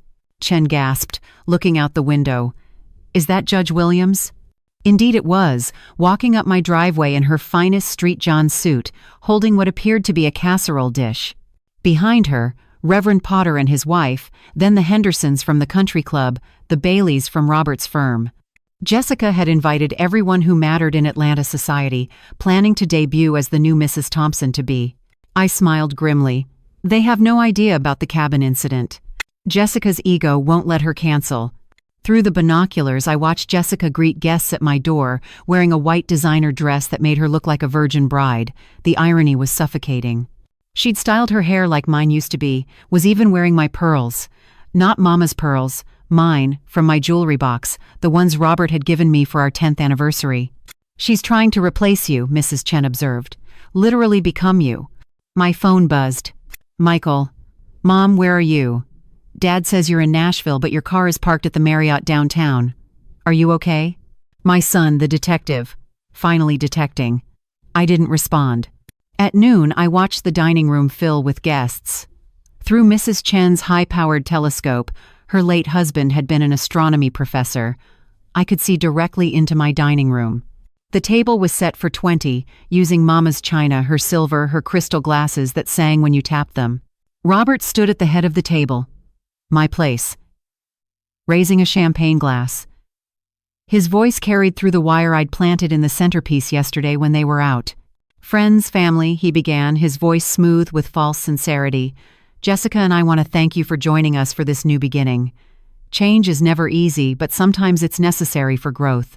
Where's Margaret? Judge Williams asked pointedly. Traveling, Jessica answered quickly, her hand on her stomach. Business trip. You know how obsessed she is with work. Never could prioritize family. The lie was so bold, so cruel, that even some guests looked uncomfortable. Now, Robert continued, before we feast, Jessica has prepared something special. Jessica stood, glowing with false modesty. I wanted to honor Dorothy Mitchell, who was like a mother to me. So, I've prepared all her signature dishes, using her original recipes that she personally taught me before she passed. That's a damn lie, I shouted, forgetting Mrs. Chen was there. She patted my arm. Let her hang herself, dear. Through the telescope, I saw Michael enter late, still in uniform. He kissed Jessica perfunctorily, then sat down, his expression troubled. He kept checking his phone, looking toward the empty chair where I should have been. Then it happened. Jessica was returning from the kitchen with the turkey when her heel caught on the rug, the same Persian rug where Mama had taught me to dance. She stumbled, the 20-pound turkey sliding off the platter and hitting the floor with a wet thud. Gravy splattered across her white dress like brown blood. Fuck, she screamed, then caught herself, remembering the audience. But that was just the beginning. As she bent to retrieve the turkey, 5-second rule apparently, her dress split down the back, revealing red lace lingerie that definitely wasn't appropriate for a family gathering. Jennifer! Michael stood up, his face flushed. What are you wearing? It's just, she stammered, trying to cover herself with the gravy-stained tablecloth. That's when Robert stood to help her, and everyone noticed his pants. There was a massive stain on the front, and as he moved, it became clear something was wrong. He was walking strangely, his legs slightly apart. Robert, Judge Williams said slowly, "Are you all right?" "Fine," he said tightly, but sweat was beading on his forehead. Later, Marcus would tell me what the hidden camera in their bedroom had captured that morning. Robert and Jessica, in their arrogance, had decided to have a quickie before guests arrived, using the massage oil. But Gorilla Glue doesn't activate immediately with skin contact. It needs moisture and friction. They'd separated initially, dressed for dinner, but now, with Robert's nervous sweating and movement, the residual glue on his skin was reactivating. "I need to use the restroom," Robert announced, practically waddling toward the hallway. "Daddy, wait!" Jessica called after him, forgetting herself. The room went silent. 20 pairs of eyes turned to her. "Did she just call him Daddy?" Mrs. Henderson whispered loudly. "That's his daughter-in-law." Michael's face went from red to white. "What did you just say?" Jessica's mask finally slipped. The sweet, innocent facade cracked, revealing the predator underneath. I meant Robert. "No," Michael said, his detective instincts finally engaging. "You called him Daddy, the way you say it in bed." His voice broke. "Oh my God, Mom was right." "Michael," baby Jessica reached for him. "Don't touch me." He backed away. How long? Robert reappeared in the doorway, his pants now showing a spreading wet stain. He'd clearly tried to use water to dissolve what he thought was just thick massage oil. Water activates Gorilla Glue. "Son," he started. "Don't you dare." Michael's voice was deadly quiet. "Don't you dare call me son." Judge Williams stood up, her prosecutorial instincts activated. "Mr. Thompson, Miss Patterson, or whatever your real name is, I think you both need to explain what's happening here." "It's none of your business," Jessica snapped, her true colors showing. Actually, a familiar voice said from the doorway, "It's everyone's business." Agent Coleman walked in, followed by 4 FBI agents. Behind them, Marcus wheeled in a TV on a cart. "Who the hell are you?" Robert demanded, trying to maintain authority despite his increasingly obvious discomfort. "Agent Sarah Coleman, FBI. We have warrants for both Robert Thompson and Jessica Martinez, also known as Jennifer Patterson, for murder, fraud, and conspiracy." The room erupted. Guests jumped up, phones came out, everyone talking at once. "Murder?" Michael shouted. "Whose murder?" Marcus plugged in the TV. "Your grandmother's, among others." On the screen appeared the video from the lawyer's office, Jessica practicing Mama's signature while Robert coached her. Then the audio of Jessica discussing the morphine overdoses with her uncle. Then Robert's journal entries about killing me. The room went silent except for the sound of someone retching. Jessica. Apparently the turkey disaster combined with panic wasn't sitting well. "Michael," I said, finally entering my own home. "I'm sorry you had to find out this way." Everyone turned. I stood in the doorway in my black dress, looking like an avenging angel. "Mom?" Michael's voice broke like a child's. "Mom, I'm so sorry. I didn't believe you. I didn't." "Shh," I said, opening my arms. My son, my 6'2" police lieutenant son, collapsed into them, sobbing. "Margaret!" Robert tried to move toward me but seemed to be having difficulty walking. "This is entrapment. You set us up." "No, Robert," I said calmly. "You murdered my mother. You stole my company. You tried to destroy me. All I did was let you destroy yourselves." Jessica tried to run, but her split dress and gravy-covered shoes betrayed her. She slipped, falling face first into what was left of the turkey on the floor. As the FBI agents cuffed them both, Robert's pants finally gave up the ghost, splitting at the seam. The entire room could see his predicament. Whatever he'd been trying to dissolve had instead created an embarrassing situation that would require medical intervention. "By the way," I said loudly enough for everyone to hear, "that massage oil you two have been using?" I replaced it with Gorilla Glue. Surprise. The room gasped. Then someone, I think it was Judge Williams, started laughing. Soon everyone was laughing, the kind of hysterical laughter that comes from witnessing something so absurdly perfect in its justice. The FBI agents had barely gotten Robert and Jessica into separate squad cars when the smoke alarm in my house began shrieking. Black smoke billowed from the kitchen windows, and within seconds, flames were visible through the glass. "Fire!" someone screamed. "The kitchen's on fire." 20 Thanksgiving guests poured out onto the lawn in their finest clothes, Judge Williams still clutching her wine glass, Reverend Potter helping his elderly wife down the porch steps. The smoke grew thicker, angrier, consuming the kitchen where Jessica had been preparing her stolen feast with my mother's recipes. "Call 911, Mrs. Henderson shouted, though 3 people were already on their phones.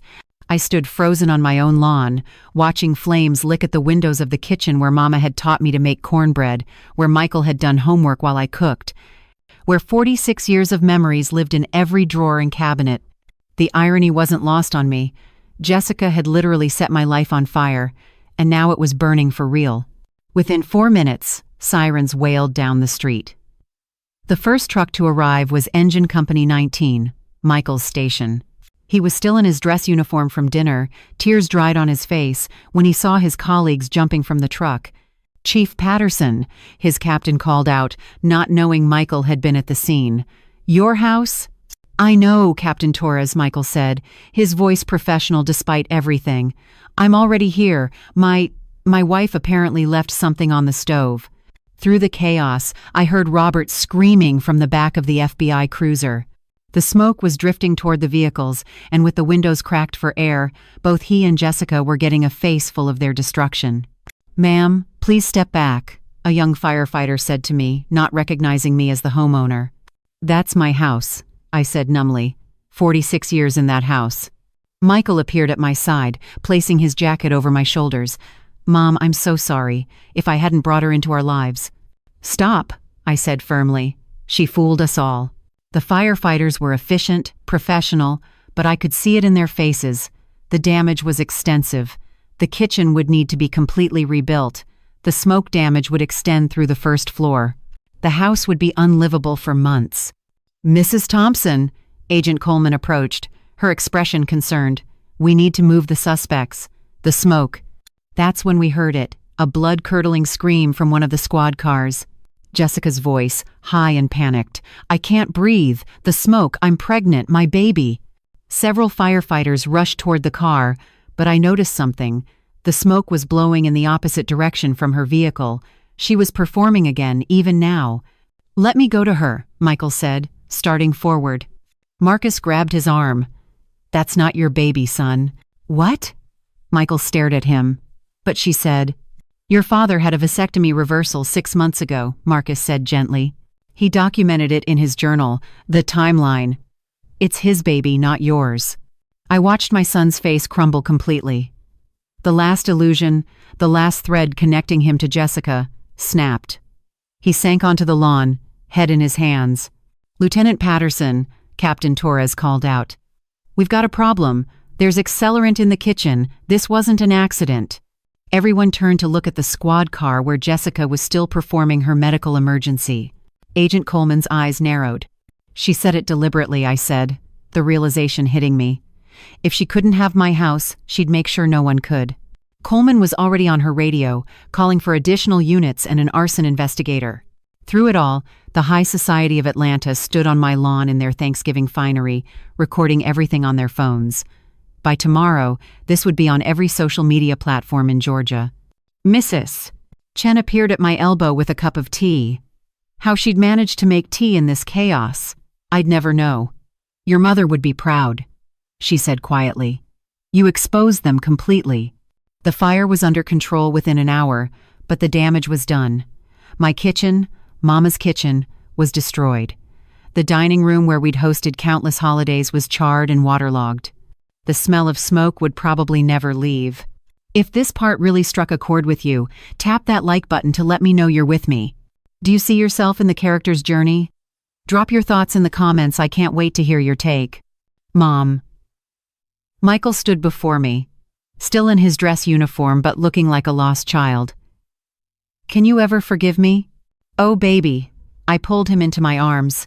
"There's nothing to forgive. You were a victim too. I chose her over you. I believed her lies. She was a professional con artist. She studied you, targeted you. This is what she does." We stood there, mother and son, while Atlanta's elite watched and whispered. Judge Williams approached, her expression stern but sympathetic. "Margaret, you're staying with me tonight. No arguments. And tomorrow we're filing emergency injunctions to freeze all assets, recover what was stolen, and ensure these monsters never see daylight again." "Mrs. Thompson?" A young firefighter approached, holding something wrapped in a towel. "We found this in the master bedroom. Thought you'd want it." It was Mama's jewelry box, the one Daddy had made for her. Somehow, it had survived. Inside, Untouched by smoke or water were her wedding rings, the locket with my baby picture, and the pearl earrings she'd worn to my wedding. I clutched it to my chest, tears finally coming. Not tears of sadness, but of relief. The things that really mattered, the true treasures, had survived. "Ma'am?" Another firefighter, this one older with kind eyes. "I'm Chief Washington. We're going to need the house cleared for investigation, but is there anything specific you need us to retrieve?" "The photo albums," I said immediately. "In the hall closet, top shelf. They're in a fireproof box, but—" "We'll get them," he assured me. As the firefighters worked, a news van pulled up. Monica Pearson from Channel 2 jumped out, microphone in hand. She'd been at the dinner, had witnessed everything. "Mrs. Thompson, can you comment on today's events?" I looked directly into the camera, thinking of all the people who'd been deceived by Robert and Jessica, all the employees they'd planned to fire, all the lives they'd tried to destroy. "My name is Margaret Dorothy Thompson," I said, my voice steady. "I am the daughter of Dorothy Mitchell, the founder of Southern Comfort Kitchen.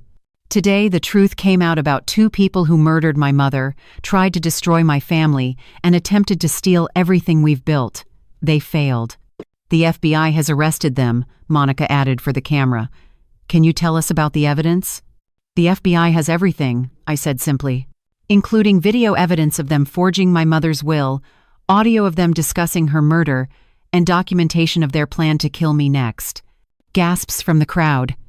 Even Monica looked shocked. "They were going to kill you?" "After the divorce was finalized, make it look like suicide. My husband of 46 years and the woman my son married were planning to murder me for money." "Mom," Michael whispered, his voice broken. "I didn't know. I swear I didn't know." "I know, baby," I said, pulling him closer. The squad cars were pulling away now, Robert in one, Jessica in another. As they passed, I saw Jessica's face in the window. No longer the sweet daughter-in-law, no longer the seductress. Just a common criminal, mascara running, wig askew, her hair was apparently a wig, heading for federal prison. Robert didn't even look at me. His head was down, and I could see he was still in physical discomfort from the Gorilla Glue incident. Good. "Mrs. Thompson," Agent Coleman approached. "We'll need you to come to the station tomorrow for a full statement. But tonight, go rest. You've been through enough." As I turned to leave with Judge Williams, I took one last look at my burning house. The structure would survive. It was built solid, like everything Mama touched. It would need work, need rebuilding, but it would stand. Just like me. Just like the truth. And tomorrow, the whole world would know exactly what Robert Thompson and Jessica Martinez had done. Their reputations, their freedom, their futures, all gone in smoke. Just like my kitchen. But I could rebuild a kitchen. They could never rebuild their lives.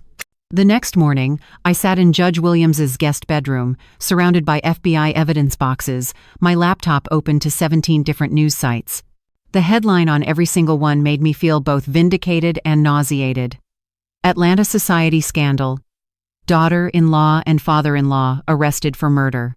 My phone hadn't stopped ringing. 342 missed calls. Every major news outlet wanted an exclusive. My employees were texting nonstop, offering support. But the only call I was waiting for was from Michael. At 9:15, he finally called. "Mom," his voice was hollow, devastated. "Can you come to the FBI office? They want to show us something." 20 minutes later, I sat beside my son in a sterile conference room while Agent Coleman queued up body camera footage from the cabin incident 3 days ago. Michael hadn't seen this yet. "This is from the Blue Ridge Police Department," Coleman explained, when the 911 call came in about two people having a medical emergency at the cabin. The footage began.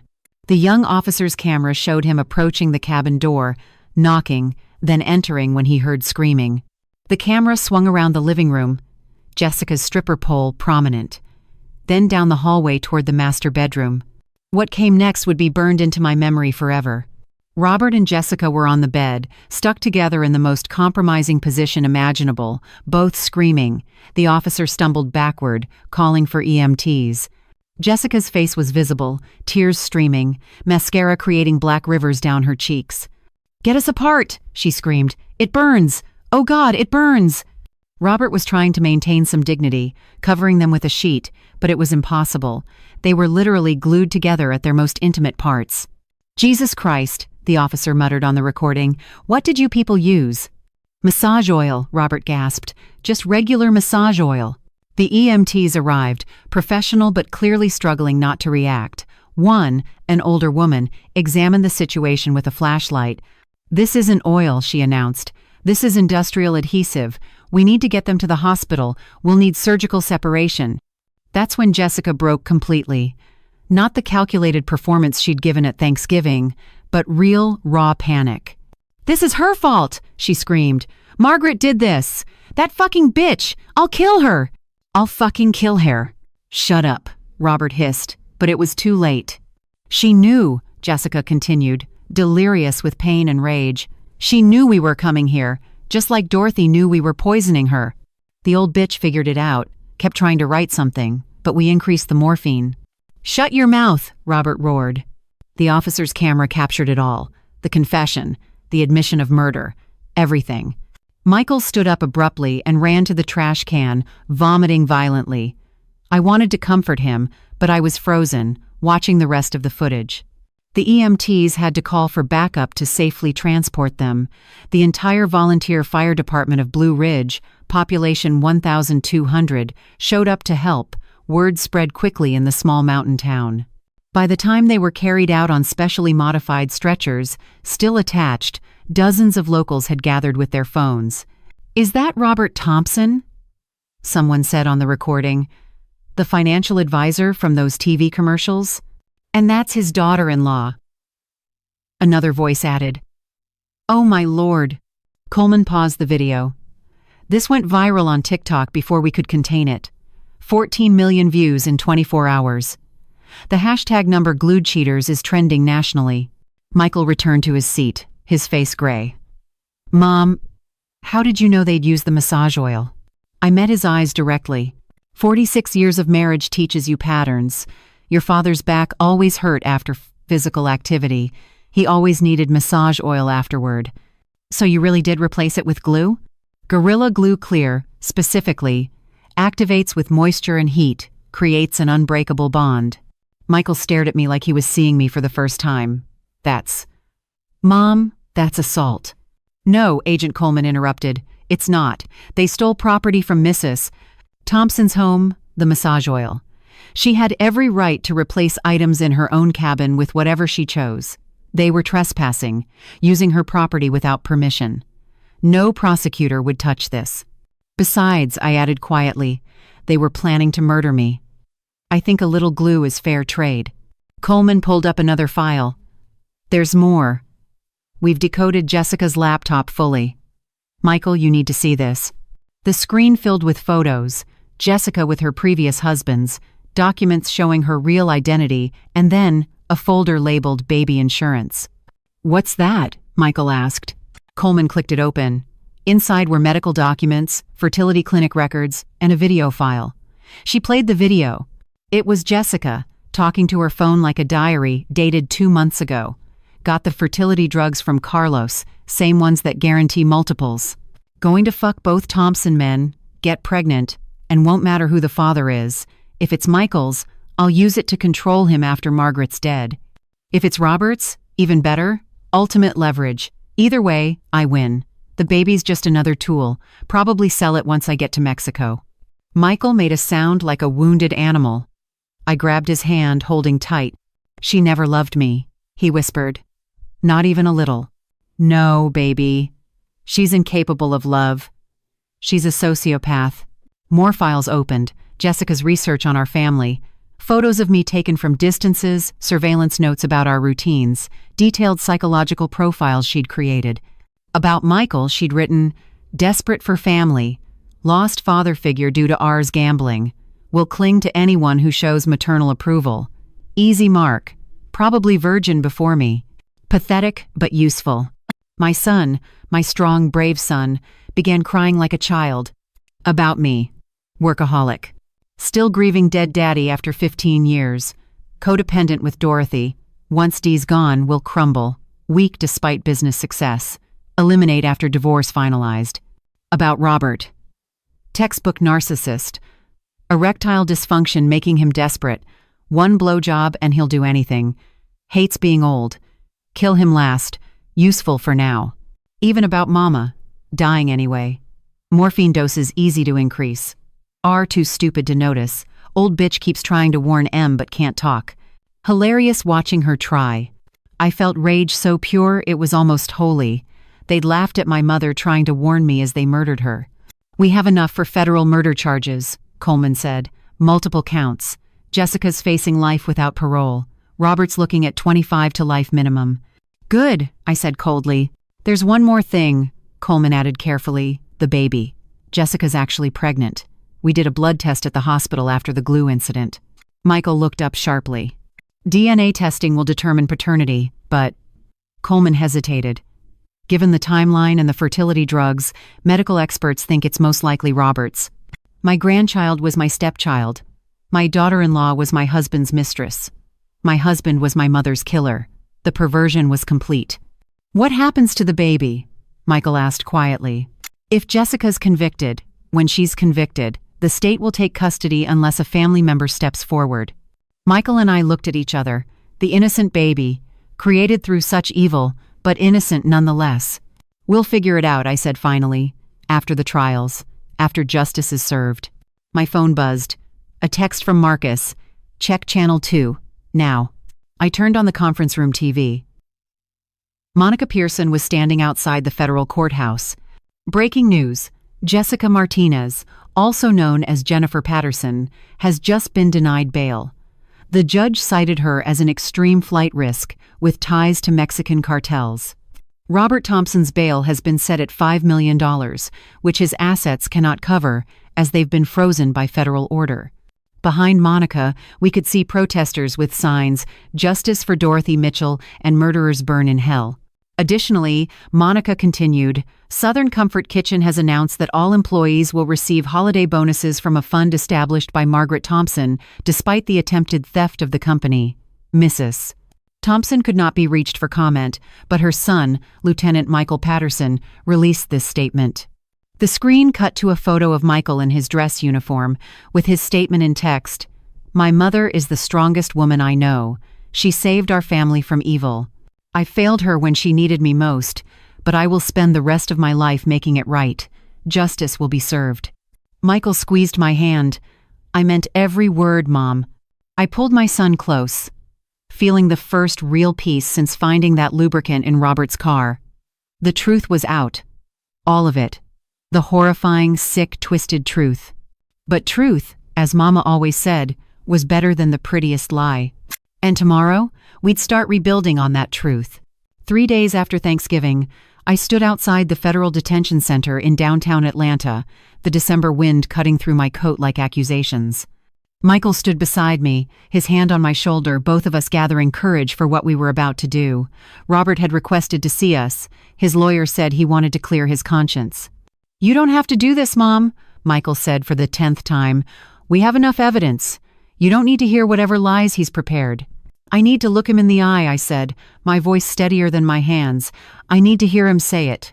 For Mama." The visitor's room was stark, fluorescent lights making everything look sickly green. Robert was already seated when we entered, wearing an orange jumpsuit that made his skin look jaundiced. His usually perfect hair was unkempt, gray roots showing through the dye job I'd paid for monthly at the salon. He looked 70, maybe older, like the lying, murdering bastard he was. "Margaret," he said, attempting his old, smooth voice, but it cracked. "Michael, thank you for coming." Neither of us responded. We sat down across from him, the metal table between us feeling like an ocean of betrayal. "I suppose you want an explanation," Robert began. "We want the truth," I said coldly. "All of it. About Mama." He flinched at the word Mama. "Good. It wasn't supposed to happen that way," he started, and I wanted to slap him. Nothing was ever his fault, even murder. "How was it supposed to happen?" Michael asked, his detective voice engaged. Robert looked at his hands, hands that had held mine at our wedding, held our son as a baby, held the morphine that killed my mother. Jennifer, she approached me first. 2 months after the wedding, she said she knew about my gambling debts. "What gambling debts?" I interrupted. You went to Gamblers Anonymous. You've been clean for 15 years. His laugh was bitter. Clean. Right. Margaret, I never stopped. I just got better at hiding it. Online poker, sports betting, cryptocurrency gambling. I owed $300,000 to some very dangerous people. Michael's hand tightened on mine. $300,000. While I'd been working 18-hour days to build our empire, he'd been destroying it. Jessica knew because her uncle, Carlos Martinez, he runs the betting site I used. She said she could make it disappear if I helped her. Helped her murder my grandmother? Michael's voice was dangerous. It wasn't murder at first, Robert protested. Just influenced inheritance. Dorothy was dying anyway. The doctors gave her 2 months maximum. Jessica just wanted to ensure the will favored us, her and me, instead of Margaret. Mama had 6 months minimum, I said through gritted teeth. Dr. Patterson at Emory told me. With proper treatment, maybe a year. Robert's face crumbled slightly. Carl Morrison said the increased morphine would just make her comfortable. Carl Morrison lost his medical license 5 years ago, I shouted, causing the guard to step forward. I lowered my voice. You knew he wasn't a real doctor. You knew what you were doing. I didn't think. No, you never think. I was standing now, 46 years of rage pouring out. You never thought when you gambled away Michael's college fund. You never thought when you remortgaged our house 3 times. You never thought when you stuck your dick in our son's wife. And you never thought when you murdered my mother. It was Jessica's idea, he said desperately. The morphine, the doses, the timing. She researched everything. She said Dorothy was going to change her will anyway, cut you out because you were becoming unstable. Mama would never. I know, Robert interrupted. I knew it was a lie. But the money, Margaret, $68 million. Jessica showed me the offers from the restaurant group. We could pay off my debts, start fresh. By killing me too? I asked quietly. He couldn't meet my eyes. That was answer enough. Michael stood up abruptly. You were going to murder my mother. Your wife of 46 years. The woman who built everything you were planning to steal. The plan kept changing, Robert said weakly. At first, it was just divorce. Then Dorothy got sick, and Jessica saw an opportunity. Then after Dorothy died, Jessica said we needed Margaret gone to make it clean. Clean, I repeated, tasting bile. Murder is clean? The insurance policies, Robert continued, as if confessing would somehow absolve him. $5 million on you, $3 million on Dorothy, all payable to me. Jessica set them up through her cousin's insurance company. Forged signatures. More fraud, more premeditation, more evidence of their sick plan. Tell me about the day Mama died, I said, sitting back down, every detail. Robert's hands trembled. Jessica and I went to see her that morning. You were at the restaurant dealing with that wedding order. The nurse was on break. Jessica had prepared the syringe, 4 times the normal morphine dose, mixed with something else. Something Carl gave her that wouldn't show up in a standard autopsy. You held her down, Michael said. It wasn't a question. She tried to fight, Robert admitted, tears finally coming. Dorothy was weak, but she fought. She kept trying to write something on the bedsheet with her finger. Jennifer laughed, said she was trying to spell Jessica. My mother's final moments, terrified, betrayed, trying desperately to warn me even as they murdered her. I felt my heart shatter all over again. What time? I asked. What? What time exactly did you inject her? 3:45. 3:47 was her official time of death, I said. You were at the liquor store buying champagne at 3:46. The receipt proved it. You left her to die alone while you went to buy champagne to celebrate. Jessica wanted Pappy Van Winkle. Our anniversary bourbon, I finished. You celebrated murdering my mother with our anniversary bourbon. The room was silent except for the buzz of fluorescent lights. There's more, Robert said quietly. About Jessica. Things you don't know. What things? Michael demanded. She's killed before, not just her husband's. Her college roommate who got suspicious. A foster mother when she was 16. Her own grandmother when she was 22. She keeps journals, detailed accounts. She enjoys it. I thought I'd reached the bottom of this nightmare, but it kept getting deeper. She planned to kill Michael too, Robert added, not looking at our son, after the baby was born. Make it look like a line of duty death. She had contacts in the Mexican cartel who could arrange it. Then she'd inherit everything as his widow, plus his life insurance and pension. Michael made a choked sound. I reached for him, but he pulled away, walked to the corner, and punched the concrete wall hard enough to leave blood on the paint. If this moment truly hit home for you, don't forget to tap that like button. It tells me you're right here with me. Can you see a bit of yourself in this story? Share your thoughts in the comments. I'd love to hear what part spoke to you most. You knew this, and I couldn't finish. I was in too deep, Robert said pathetically. She had videos of us together, evidence of the gambling debts, proof I'd helped with Dorothy. If I tried to back out, you could have come to me, I said. 46 years, Robert. You could have trusted me. How could I tell you I was sleeping with our son's wife? That I'd helped murder your mother? That I'd destroyed everything? So instead you decided to murder me too. He had no answer for that. A knock on the door interrupted us. Agent Coleman entered with another FBI agent and a court reporter. Mr. Thompson, you've waived your right to counsel for this statement? Yes, Robert said. I want full immunity in exchange for testifying against Jessica Martinez. Coleman laughed. Actually laughed. Mr. Thompson, you're confessing to murder, fraud, conspiracy, and about 20 other felonies. The best we can offer is life with the possibility of parole after 25 years instead of the death penalty. The death penalty. Robert's face went white.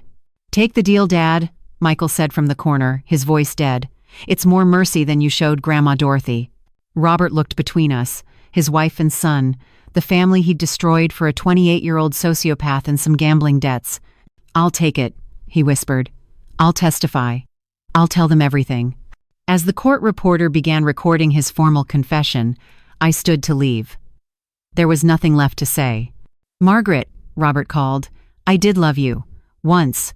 I turned back, meeting the eyes of the stranger wearing my husband's face. No, Robert. You loved yourself. You loved money. You loved the thrill of the gamble. But you never loved me. Because love doesn't murder. Love protects. I walked out, Michael beside me, leaving Robert to confess his sins to the FBI. In the hallway, I collapsed against my son, finally letting 46 years of marriage die with the truth. It's over, Mom, Michael whispered, holding me. It's finally over. But it wasn't. There was still Jessica's trial, still the baby, still rebuilding our lives. But at least now we had the truth. All of it. Every sick, twisted detail. And the truth, as painful as it was, would set us free. The video hit social media before we even left the federal detention center. Someone in the visiting room, another inmate's family member, had secretly recorded Robert's breakdown on their phone. Within 2 hours, Atlanta murder scandal was trending #1 nationally on Twitter, or X, or whatever it was called now. I sat in Marcus's office, watching the view counter climb.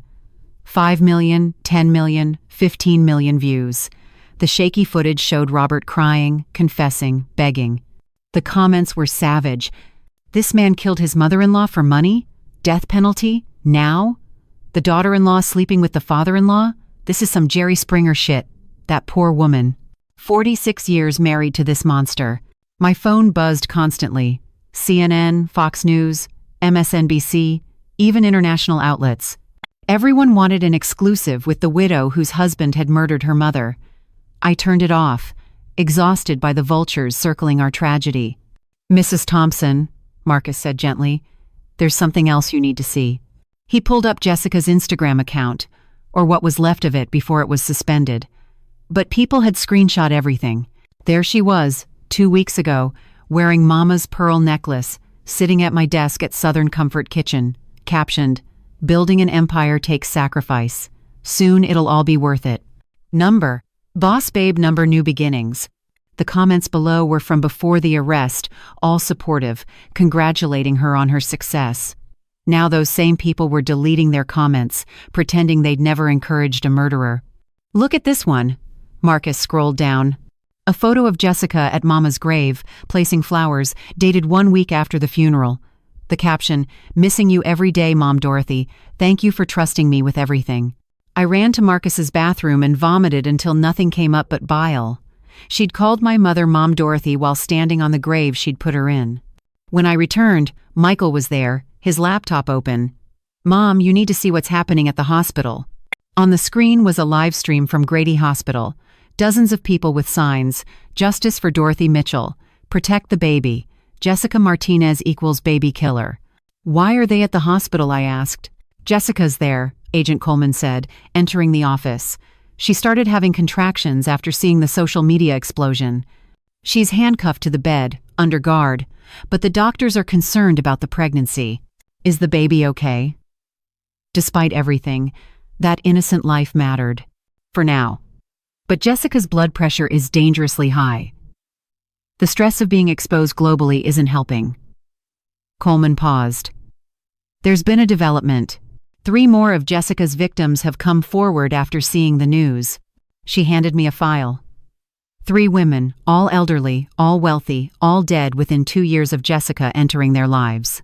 Martha Stevenson in Houston, Patricia Kim in Miami, Dorothy Chen in Seattle, no relation to our neighbor Mrs. Chen. All had young male companions who'd suddenly taken interest in them before their deaths. All died of natural causes that, in retrospect, looked suspicious. "She's a serial killer," Michael said quietly. "My wife is a serial killer." "Ex-wife," I corrected firmly. "The annulment papers are ready?" "Filed this morning," Michael confirmed. "On grounds of fraud. She was already married to 2 other men when we wed.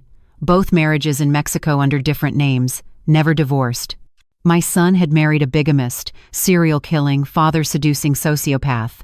The trauma would take years to process." My phone rang. It was Linda Patterson, Jennifer's fake mother. "Margaret, I'm at the hospital," she said breathlessly. "You need to get here. Jessica's asking for you. She says she'll only talk to you." "Absolutely not," Michael said immediately. But I was already reaching for my coat. I need to face her, one last time.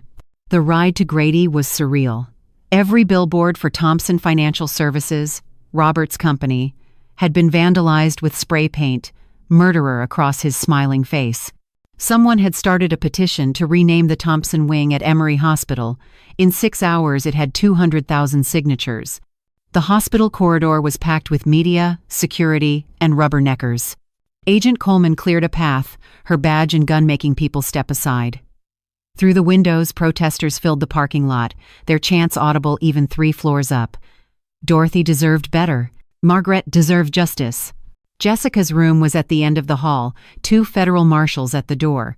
Inside, she was handcuffed to the bed rail, wearing a hospital gown instead of her designer clothes, her perfect makeup replaced by sweat and tears. She looked small, pathetic, nothing like the predator who'd destroyed my family. "Maggie," she said, using that fake sweet voice. "Thank you for coming." "Don't call me that," I said coldly. "What do you want?" "To make a deal," she said, then winced as a contraction hit. "This baby, it's Robert's. DNA test confirmed it this morning." I felt nothing. No surprise, no pain, just emptiness where my heart used to be. So, you're the grandmother. The only family this child will have with both parents in prison. She smiled, that calculated smile I now recognized. "I want a guarantee. Raise the baby, give it your name, your money, your life, and I'll confess everything, every murder, every detail, including the ones they don't know about yet." "How many?" I asked. 17, she said casually, like discussing grocery items. "Started when I was 14. My foster father. He was touching the younger girls. So I put antifreeze in his beer. They said it was suicide. 17 murders. This 28-year-old woman had killed 17 people. If you don't agree," she continued, "I'll fight everything, claim insanity. Say Robert manipulated me, that I was a victim of grooming. My lawyers think they can get me 15 years maximum. I'll be out before I'm 45. And then," she smiled again, "who knows who I might visit?" The threat was clear. Take the baby, or she'd come after me when she got out. "You're assuming you'll survive prison," I said calmly. "Child killers don't do well inside." "Oh yes, the other inmates will know about Dorothy Chen's grandson, age 4, drowned in a pool while you were babysitting. They'll know about Martha Stevenson's disabled daughter you poisoned. Prisoners have their own justice system, Jessica." Her face paled. She hadn't considered that. "But I'll make you a counteroffer," I continued. "Full confession, videotaped, detailed, everything, every murder, every method, every victim. You allocute to all of it. In exchange, I'll take the baby, raise it properly, give it a chance at being human, which is more than you ever were. And protection in prison? That's not mine to give. But confession might get you solitary. Safer than general population. Another contraction hit her hard. She screamed, and for a moment, I saw real fear in her eyes. Not of prison, not of justice, but of childbirth, the one thing she couldn't control or manipulate. "Fine," she gasped. "Get the cameras. I'll tell you everything." 4 hours later, we had it all. 17 murders, detailed confessions, including 5 the FBI didn't know about. She spoke without emotion, describing killing her grandmother for a $2,000 inheritance like she was reciting a recipe. The worst was when she described Mama's final moments. How Mama had tried to write my name on the bedsheet, how she'd whispered Margaret with her last breath, how Jessica had laughed and told her I'd never know the truth. But I knew now. We all knew. That night, as December 1st turned to December 2nd, Jessica Martinez gave birth to a 6-pound baby girl while handcuffed to a hospital bed, surrounded by federal marshals instead of family. The same night, Robert Thompson tried to hang himself in his cell with bedsheets, but was stopped by guards. He was placed on suicide watch, the coward trying to escape the consequences even now. And I sat in my temporary apartment, holding my granddaughter, my husband's daughter, my son's sister, my mother's killer's child, wondering how to explain any of this when she grew up. The news played on every channel. Our family tragedy had become America's obsession. Number Justice for Dorothy had 10 million tweets. Someone had started a GoFundMe for the restaurant employees, raising $300,000 in 6 hours. But all I could think about was Mama, dying alone, trying to warn me with her last breath. "I know now, Mama," I whispered to the ceiling. "I know everything, and I promise, justice is coming." Tomorrow would bring more revelations, more trials, more pain. But tonight, I held an innocent baby and promised her something Jessica never had, a chance at redemption. The emergency room at Grady Hospital looked like a crime scene. Federal marshals blocked every exit, FBI agents interviewed staff, and through it all, the moans of Robert and Jessica echoed from separate trauma bays where doctors worked to safely separate what the Gorilla Glue had bound together. I stood in the hallway with Michael, both of us still processing the baby's birth just hours ago. The infant was in NICU, born healthy despite her mother's evil. The nurses had asked what to call her. I'd said Grace, because only Grace could redeem something born from such darkness. Mrs. Thompson? Dr. Patricia Chen, the geriatrician who'd tried to treat Mama, approached us. "I'm consulting on your husband's case. The adhesive caused significant tissue damage. He'll need reconstructive surgery." "He's not my husband anymore," I said firmly. "Just another criminal." She nodded sympathetically. "The police need your statement about the adhesive. They're calling it assault." "It was self-defense," Michael interrupted, his badge still carrying weight even here. "They were planning to murder my mother. The glue just delayed their plans." Dr. Chen studied us both. "Between us? Good for you, Margaret. After what they did to your mother." She paused. I reviewed Dorothy's medical records after seeing the news. The morphine levels were catastrophic. No legitimate doctor would prescribe those doses. From Trauma Bay 2, Jessica's voice rose in a shriek. "I want a plastic surgeon. This is disfigurement. I'll sue everyone." "Ma'am, you're under arrest," a marshal's voice responded. "Your surgical options are limited to medical necessity." "Limited?" Jessica screamed. "Do you know who I am?" "I'm Jennifer Thompson. My father-in-law owns half of Atlanta." "Your father-in-law is in the next room, also under arrest," the marshal replied dryly. "And according to our records, your name is Jessica Martinez, and you're wanted in 3 states." Through the doorway, I caught a glimpse of her, hair matted with sweat, designer dress replaced with a hospital gown, her perfect facade finally shattered. She saw me watching, and her face contorted with rage. "You!" She tried to lunge forward but was restrained by the handcuffs. "You destroyed everything. We were perfect. Robert and I were meant to be." "You murdered my mother," I said, stepping into the doorway. "You tried to steal my life. You seduced my son and my husband. You're a parasite, Jessica. A disease. And now you're excised. She spat at me, the saliva landing on my shoe. The marshals immediately moved to restrain her further. Mrs. Martinez, one marshal said, you're making things worse for yourself. Martinez? She laughed bitterly. I haven't been a Martinez since I was 16. Want to know my real name? It's Sarah Michelle Kowalski from Dirt Road, Kentucky. Trailer trash whose mama sold her for meth money. Everything else? I created it. I made myself into something. The confession was being recorded, every word another nail in her coffin. You made yourself into a murderer, I said quietly. Nothing more. Agent Coleman appeared with a tablet. Mrs. Thompson, we need you to see this. Security footage from the Four Seasons, November 20th. The video showed Robert and Jessica in the hotel bar, toasting with champagne. The audio was clear. To Dorothy's death, Jessica said, raising her glass. And to Margaret's upcoming accident, Robert added, clinking his glass against hers. The pills are ready? Jessica asked. Carl has them. Untraceable after 72 hours. She takes them with her nightly wine, goes to sleep, never wakes up. Grief-induced suicide. Perfect.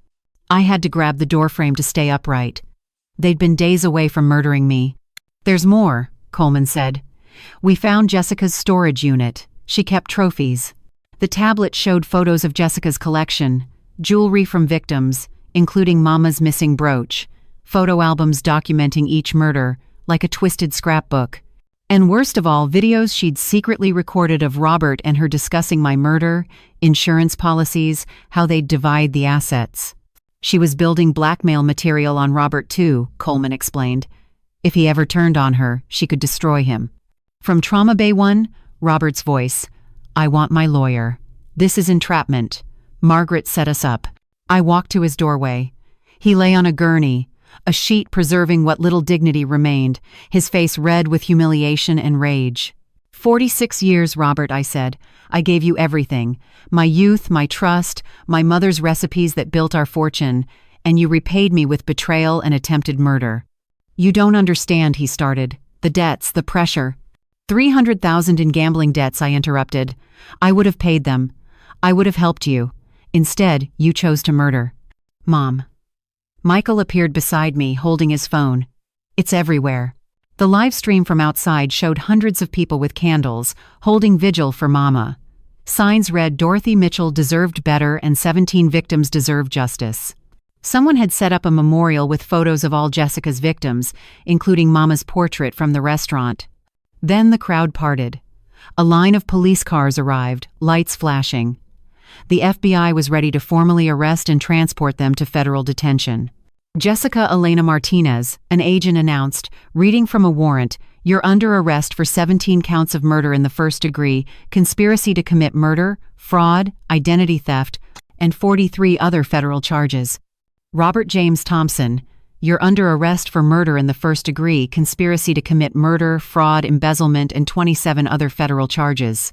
The medical staff worked quickly to prepare them for transport. Jessica required a wheelchair due to the surgical repairs. Robert could walk but shuffled, each step clearly painful. The Gorilla Glue had done its job too well. As they were wheeled past me in the hallway, Jessica stopped struggling and looked at me with those cold reptilian eyes. The baby, she said. You'll raise her? Yes, I said simply, but she'll know the truth, every bit of it. She'll know what her biological parents did, and she'll choose to be better. You'll poison her against me. No, I interrupted. You poisoned yourself. I'll just tell her the truth. Robert couldn't even look at me as they wheeled him past. The man who'd stood beside me at our wedding, who'd held our son for the first time, who'd promised to love and cherish, reduced to an orange jumpsuit and handcuffs. The media explosion outside was immediate. Cameras captured every second as Robert and Jessica were loaded into separate vehicles. The crowd's reaction was visceral. Boos, curses, someone threw a coffee cup that hit the van. The Atlanta elite's golden couple reduced to parish status in mere hours. Monica Pearson pushed through to reach me. Mrs. Thompson, America wants to know, how does it feel to see justice beginning? I thought about Mama, about her final moments, about the fear she must have felt. It doesn't bring my mother back, I said to the camera.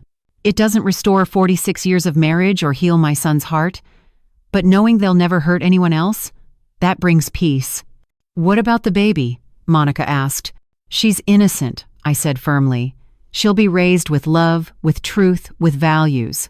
She'll know her grandmother Dorothy through stories and recipes and photos. She'll be the good that comes from all this evil. As the police vehicles pulled away, taking Robert and Jessica to face justice, I stood with Michael among the crowd of supporters. Someone started singing Amazing Grace, Mama's favorite hymn. Soon, hundreds of voices joined in, the sound rising into the Georgia night sky.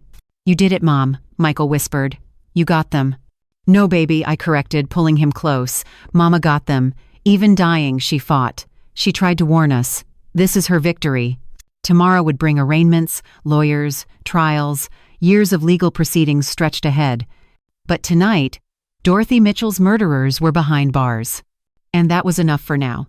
The revelations came 2 weeks after the arrests, in the conference room of Patterson, Hayes, and Clark, Judge Williams's former law firm, where Mama's real will was filed. Michael had asked me to meet him there, said he had something important to tell me. I thought it was about the criminal trials, but what my son revealed changed everything I thought I knew about the last 6 months. Mom, Michael began, his hands wrapped around a coffee cup, unable to meet my eyes. I need to tell you something. About Jennifer. About what I knew. My blood ran cold. What do you mean, what you knew? He pulled out a manila folder, thick with documents, photos, printouts. His hands trembled as he opened it. 3 months ago, I got suspicious, he said quietly. Jennifer said she was visiting her sick aunt in Columbus, Ohio. But when I called the hotel she was supposedly staying at, they had no reservation under her name. I stared at my son, this detective who'd been investigating his own wife, while I'd been blind to my husband's betrayal. I ran her fingerprints, he continued, took them from a wine glass while she slept. They came back with no matches in the system, which was impossible if she'd really been a teacher. All teachers are fingerprinted for background checks. You knew she was lying about who she was? My voice was barely a whisper. I suspected. But Mom, I was scared. If I was wrong, I'd destroy my marriage over paranoia. If I was right, he paused. Pain etched across his face. If I was right, then I'd married a stranger. He showed me the first document, a private investigator's report dated 10 weeks ago. Michael had hired his own investigator, paid cash from his overtime earnings, kept it completely secret. The PI found inconsistencies everywhere, Michael explained. Jennifer's college transcripts were forged. The school in Ohio where she supposedly taught had never heard of her. Her parents' death certificates didn't exist in any database. Why didn't you tell me? I asked, hurt cutting through my shock. Because 2 days after I got this report, Grandma Dorothy got sick, really sick. You were at the hospital constantly and I thought I had time to figure it out without adding to your stress. He pulled out another document, a timeline he'd created. Red ink marked dates when Jennifer had been alone with Mama. Blue ink showed when Robert had visited. The overlaps were damning. I started tracking their movements, Michael said. Put a GPS tracker on Jennifer's car. Illegal, I know, but I had to know. She was going to the cabin twice a week. Always when she said she was at yoga or book club. If this scene touched your heart, tap like to let me know it resonated with you. Do you see a glimpse of your own story in theirs? I'd love to hear your thoughts in the comments. My son had known. While I'd been desperately trying to warn him, he'd already been collecting evidence. The day before Grandma died, his voice cracked. I followed Jennifer. Saw her meet Dad at the cabin. Saw them. He couldn't finish. You knew about the affair? I confronted Jennifer that night, told her I knew everything, that I wanted a divorce. He laughed bitterly. She just smiled. Said if I left her, she'd destroy you. Said she had videos of Dad talking about your mental instability, about how you were becoming paranoid. Said she'd use them to have you committed, take the restaurants, everything. The manipulation was breathtaking. She'd trapped my son with threats against me. She said Grandma Dorothy was going to die soon anyway, Michael continued.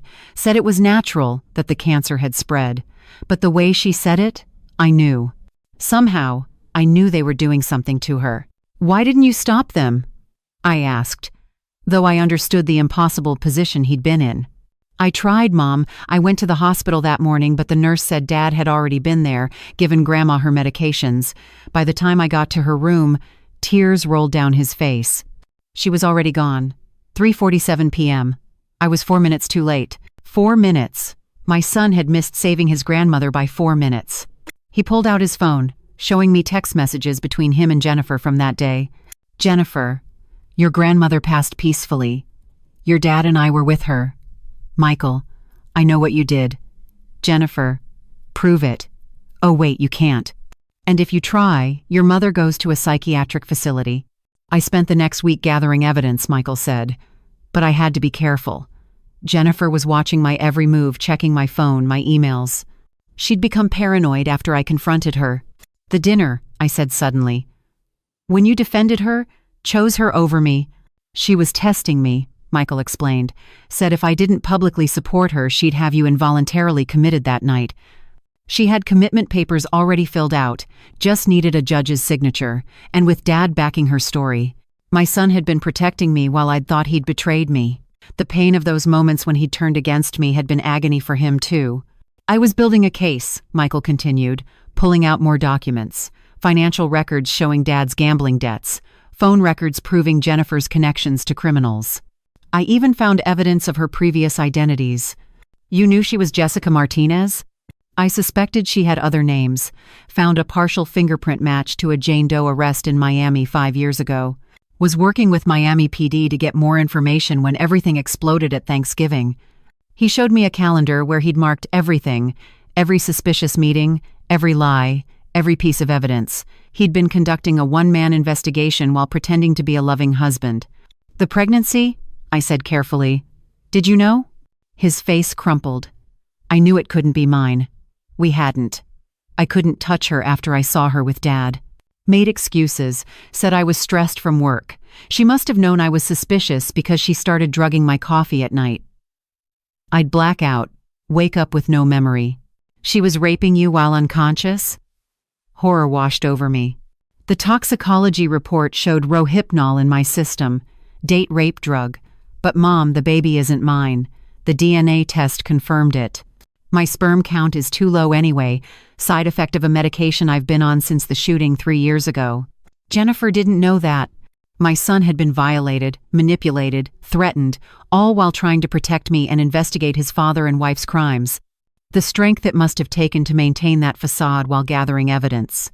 I was going to act after Thanksgiving, Michael said. Had a meeting scheduled with the FBI for that Friday. But then Jennifer accelerated their timeline. The glue incident, the fire, the public explosion, none of that was in my plan.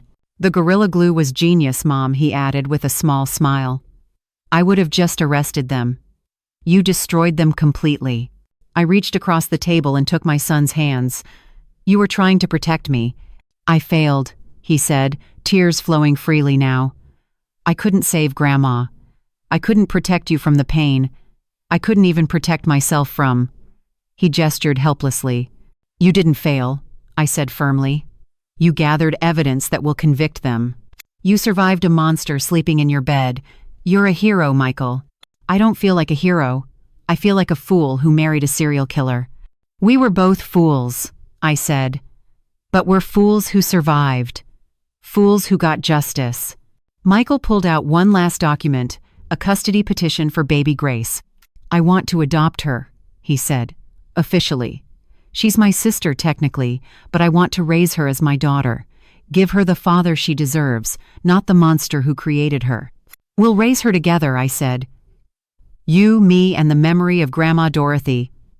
We'll make sure she knows she was chosen, loved, saved from becoming what her biological parents were. As we sat in that law office, surrounded by evidence of betrayal and pain, I realized something. Michael and I, we'd both been fighting the same war from different fronts. Neither of us had known the other was fighting too. But we'd won. Separately and together, we'd won. Mom, Michael said quietly, I love you. And I'm sorry for every moment you thought I'd chosen them over you. I love you too, baby, I said, squeezing his hands. And I'm proud of the man you are. Grandma Dorothy would be too. Outside, Atlanta continued its busy afternoon, unaware of the reconciliation happening in a quiet conference room. A mother and son, both victims, both heroes, finally understanding the full truth of their shared nightmare. Tomorrow, we'd face the trials. But today, we'd found each other again. And that was the greatest victory of all. The reading of Mama's legitimate will took place 3 weeks after the arrests, in the mahogany-paneled conference room of Patterson, Hayes, and Clark. Judge Catherine Williams had personally overseen the verification of the document, ensuring every word was exactly as Dorothy Mitchell had intended. The room was packed: lawyers, FBI agents, financial advisors, and at the center of it all, Michael and I, holding baby Grace, who slept peacefully despite the chaos around her.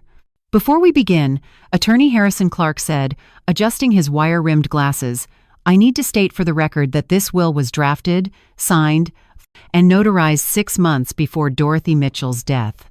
It was filed with our firm and additionally secured in a digital vault with blockchain verification.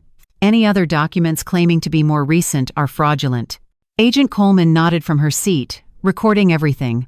The FBI wanted documentation of the real will for the fraud charges against Robert and Jessica. Additionally, Harrison continued, Dorothy Mitchell included video testimony to accompany this will, recorded in my presence. She insisted on it, saying she wanted to speak from beyond if anything suspicious happened. My heart stopped.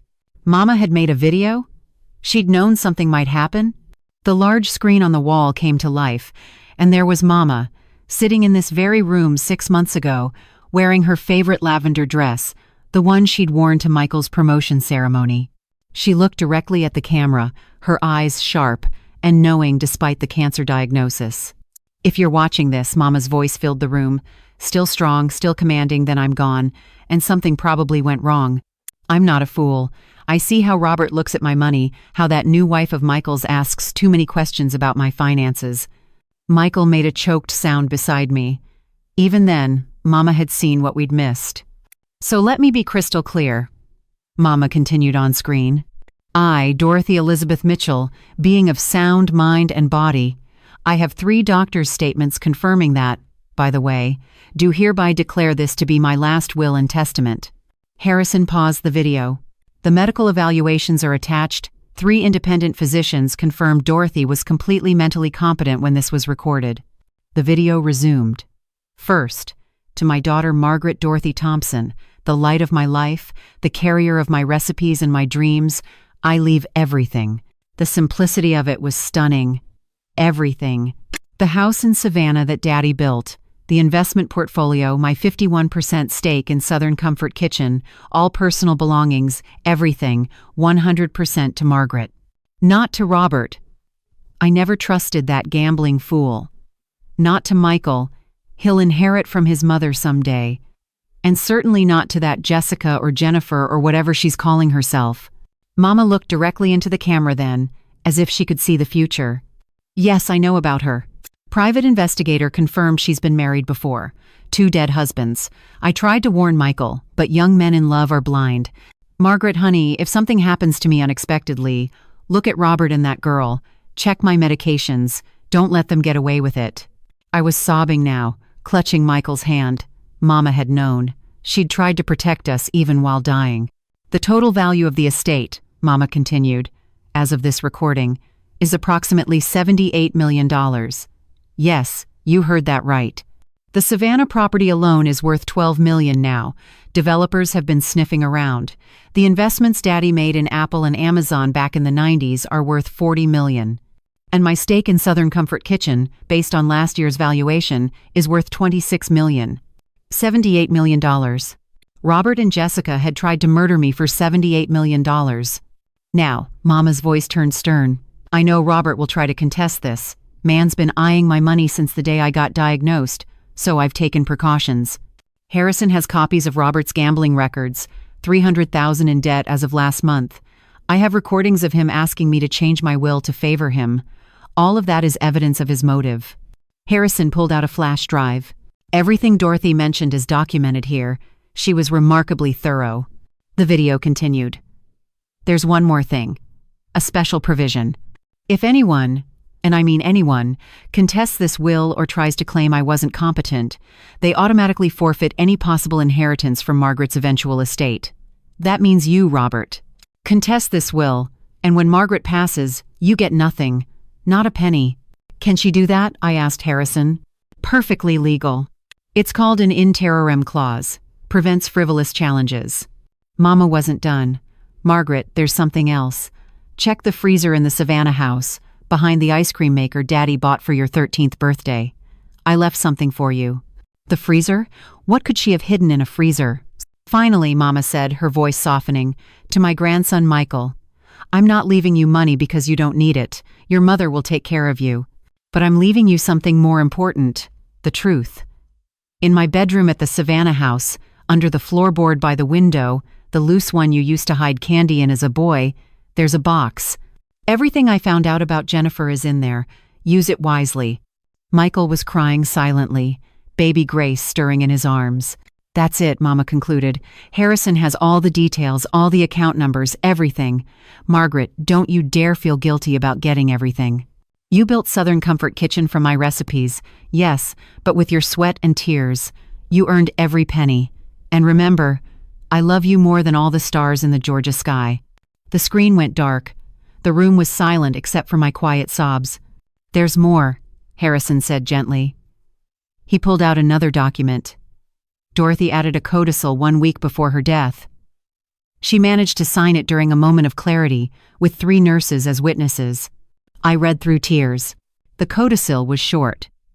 If Robert Thompson or Jennifer divided by Jessica Patterson divided by Martinez are found responsible for my death, they forfeit any claim to contest this will in perpetuity. Furthermore, a reward of $1 million is to be paid from my estate to whoever brings them to justice. She knew she was being murdered, Michael said, his voice hollow. She knew, and she still fought back. The FBI has accepted this as evidence of Dorothy's mental state before death, Agent Coleman added. She was aware, alert, and trying to protect her family even while being poisoned. Harrison handed me a thick envelope, the deed to the Savannah house, passwords to all investment accounts, and a letter Dorothy wanted you to have. I opened Mama's letter with shaking hands. My dearest Margaret, if you're reading this, then they succeeded. I can feel them increasing my medications, see the evil in that girl's eyes when she thinks I'm asleep. I tried to warn you, but the morphine makes it hard to speak. Know this, I'm not afraid. I've lived a beautiful life, raised a magnificent daughter, watched my grandson become a good man. What's a few months compared to that? Don't let grief destroy you. Let it fuel you. Get justice for me, but then live. Live beautifully. Raise Michael's children. Keep the restaurant going. Fall in love again with someone worthy. And remember, every time you make my cornbread, every time you smell vanilla and cinnamon, every time you see a sunrise over the Georgia mountains, I'm there. Love doesn't die, baby girl. It just changes form. All my love, Mama. P.S. That Jennifer girl is wearing a wig.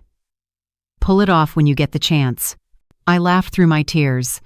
Even facing death, Mama had maintained her sense of humor. What about the $1 million reward? Michael asked Harrison. Technically, you and your mother brought them to justice. But Dorothy's will specifies the money goes to whoever brings them to justice who isn't family. So we're recommending it go to Marcus Johnson and Agent Coleman, split equally. There's one last thing, Harrison said. Dorothy left instructions for her funeral arrangements. She prepaid everything, chose everything, with one specific request. Robert Thompson and anyone associated with him are banned from the service. She had a legal no trespass order prepared in advance. Even in death, Mama had thought of everything. As we left the law office, carrying baby Grace and Mama's final wishes, I felt her presence. Not gone, just transformed. Her legacy wasn't just money or recipes, it was the strength to fight back, the wisdom to protect what matters, and the love that survives even murder. We need to go to Savannah, Michael said. Check the freezer and the floorboard. Tomorrow, I agreed. Today, we just remember her. The sun was setting over Atlanta, painting the sky purple and gold, Mama's favorite colors. Somewhere in federal lockup, Robert and Jessica were realizing their murder had gained them nothing but life in prison. And somewhere, I was certain, Dorothy Elizabeth Mitchell was smiling. The federal courthouse in downtown Atlanta had never seen crowds like this. 3 months after the arrests, on a humid February morning, the trials of Robert Thompson and Jessica Martinez were set to begin. Every news outlet in America had sent reporters. The steps were packed with protesters, supporters, and the morbidly curious who wanted to witness the downfall of Atlanta's most scandalous couple.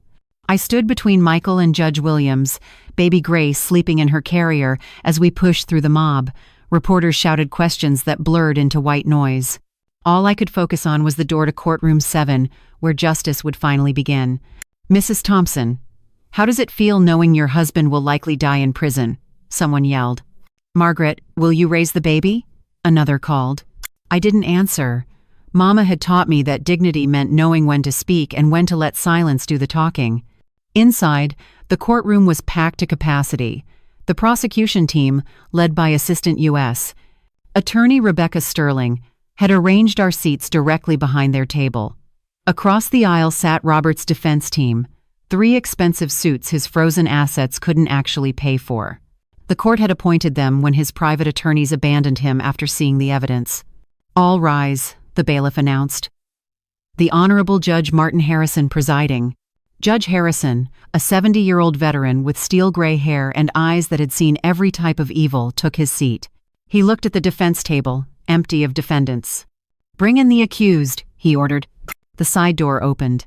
First came Jessica, no longer the polished seductress. 3 months in federal detention had stripped away her facade. Her hair, her real hair, mousy brown and thin, hung limp. The orange jumpsuit made her skin look sallow. She'd lost weight, her manipulative curves reduced to sharp angles, but her eyes remained cold, calculating, scanning the room for any advantage. Then Robert entered, and I barely recognized him. He'd aged 20 years in 3 months. His silver fox appearance had devolved into an old man's shuffle. The arthritis in his back, no longer treated with my careful attention, had him hunched. His hands trembled, alcohol withdrawal his lawyer had mentioned. Federal prison didn't allow him his nightly bourbon. They sat at separate defense tables, their lawyers keeping them apart. The lovers who'd destroyed everything couldn't even look at each other now. "We'll begin with the prosecution's opening statement," Judge Harrison announced. Rebecca Sterling stood, immaculate in navy blue, her voice carrying the authority of truth.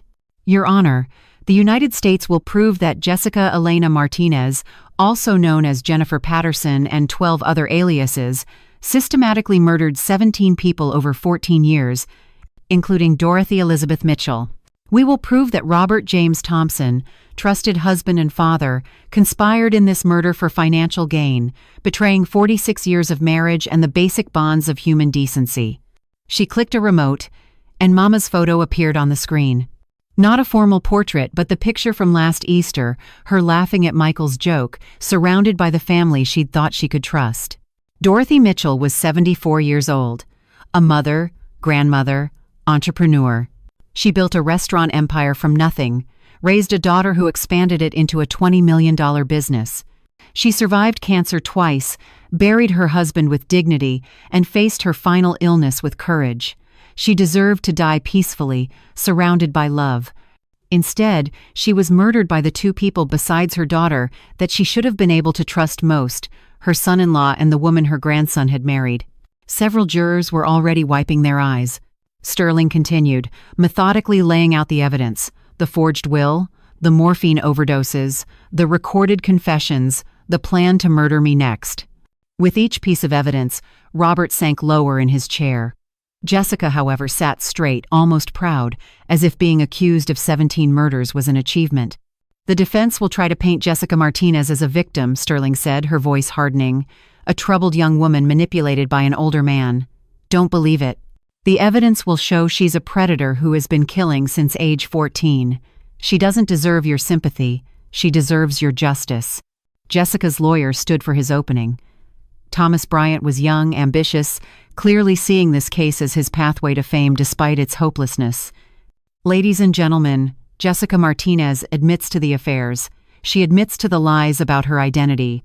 But she was a victim of systematic grooming by Robert Thompson, a man 40 years her senior who preyed on her vulnerability." "Bullshit." The word escaped before I could stop it. "Order," Judge Harrison banged his gavel. "Mrs. Thompson, another outburst and you'll be removed." "I apologize, Your Honor," I said, though I wasn't sorry at all. Bryant continued his fiction, painting Jessica as a traumatized foster child who'd been twisted by circumstances. The jury wasn't buying it. I could see it in their faces, the disgust, the horror, especially when he tried to explain away 17 murders as misguided attempts at survival. Robert's lawyer, an older public defender named Walter Chen, took a different approach. "Robert Thompson is 68 years old. He's not a killer. He's a fool. A man who fell for a younger woman's manipulation, who made terrible choices, but who never intended Dorothy Mitchell's death. He was manipulated by a master criminal." "He held her down!" Michael shouted, jumping to his feet. "He held my grandmother down while they injected her." "Order!" The gavel banged again. "Lieutenant Patterson, sit down immediately." Michael sat, his fists clenched, baby Grace starting to cry from the disturbance. I took her, holding her close, this innocent life born from such evil. The first witness was Agent Coleman. She walked the jury through the investigation with clinical precision. Every document, every recording, every piece of evidence that proved premeditation. When she played the audio of Jessica laughing about Mama trying to warn me, juror number 4, an elderly black woman, had to excuse herself to compose herself. Marcus Johnson testified next, showing the surveillance videos, the forensic accounting that proved the financial motive. The video of Robert and Jessica at the lawyer's office, practicing Mama's signature, drew gasps from the gallery. Then came Dr. Patricia Chen, explaining the medical evidence. "The morphine levels in Dorothy Mitchell's blood were 3 times the lethal dose," she stated.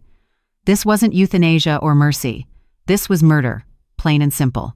She would have been conscious but paralyzed, aware but unable to speak or move, slowly suffocating as her respiratory system shut down. I had to leave the courtroom then, running to the bathroom to vomit. The thought of Mama's final moments, aware and terrified, unable to call for help, was unbearable. When I returned, they were playing Jessica's full confession from the hospital. Her matter-of-fact recitation of 17 murders, describing killing methods like recipes, shocked even the judge. When she described murdering her grandmother for $2,000, an audible gasp ran through the courtroom. "I put antifreeze in her coffee every morning for 3 weeks," Jessica's recorded voice said casually. "She thought it was her diabetes making her sick. Died thinking she was a burden." The $2,000 barely covered her funeral, but it was good practice. Good practice. She'd called murdering her grandmother good practice. The defense's turn was pathetic. They brought in a psychologist who tried to diagnose Jessica with antisocial personality disorder, as if that excused 17 murders. They presented Robert's gambling addiction as a mental illness that impaired his judgment. They even tried to blame me, suggesting my controlling nature had driven Robert to seek comfort elsewhere. That's when Judge Harrison had heard enough. "Counselor," he told Bryant, "are you seriously suggesting that being a successful businesswoman who expected fidelity from her husband of 46 years is justification for murder?" "No, Your Honor, but..." "Then move on." The closing arguments took 2 days. Sterling was brilliant, weaving together the evidence into an undeniable tapestry of guilt. The defense attorneys did their best with an impossible case, but everyone knew how this would end. The jury deliberated for exactly 93 minutes.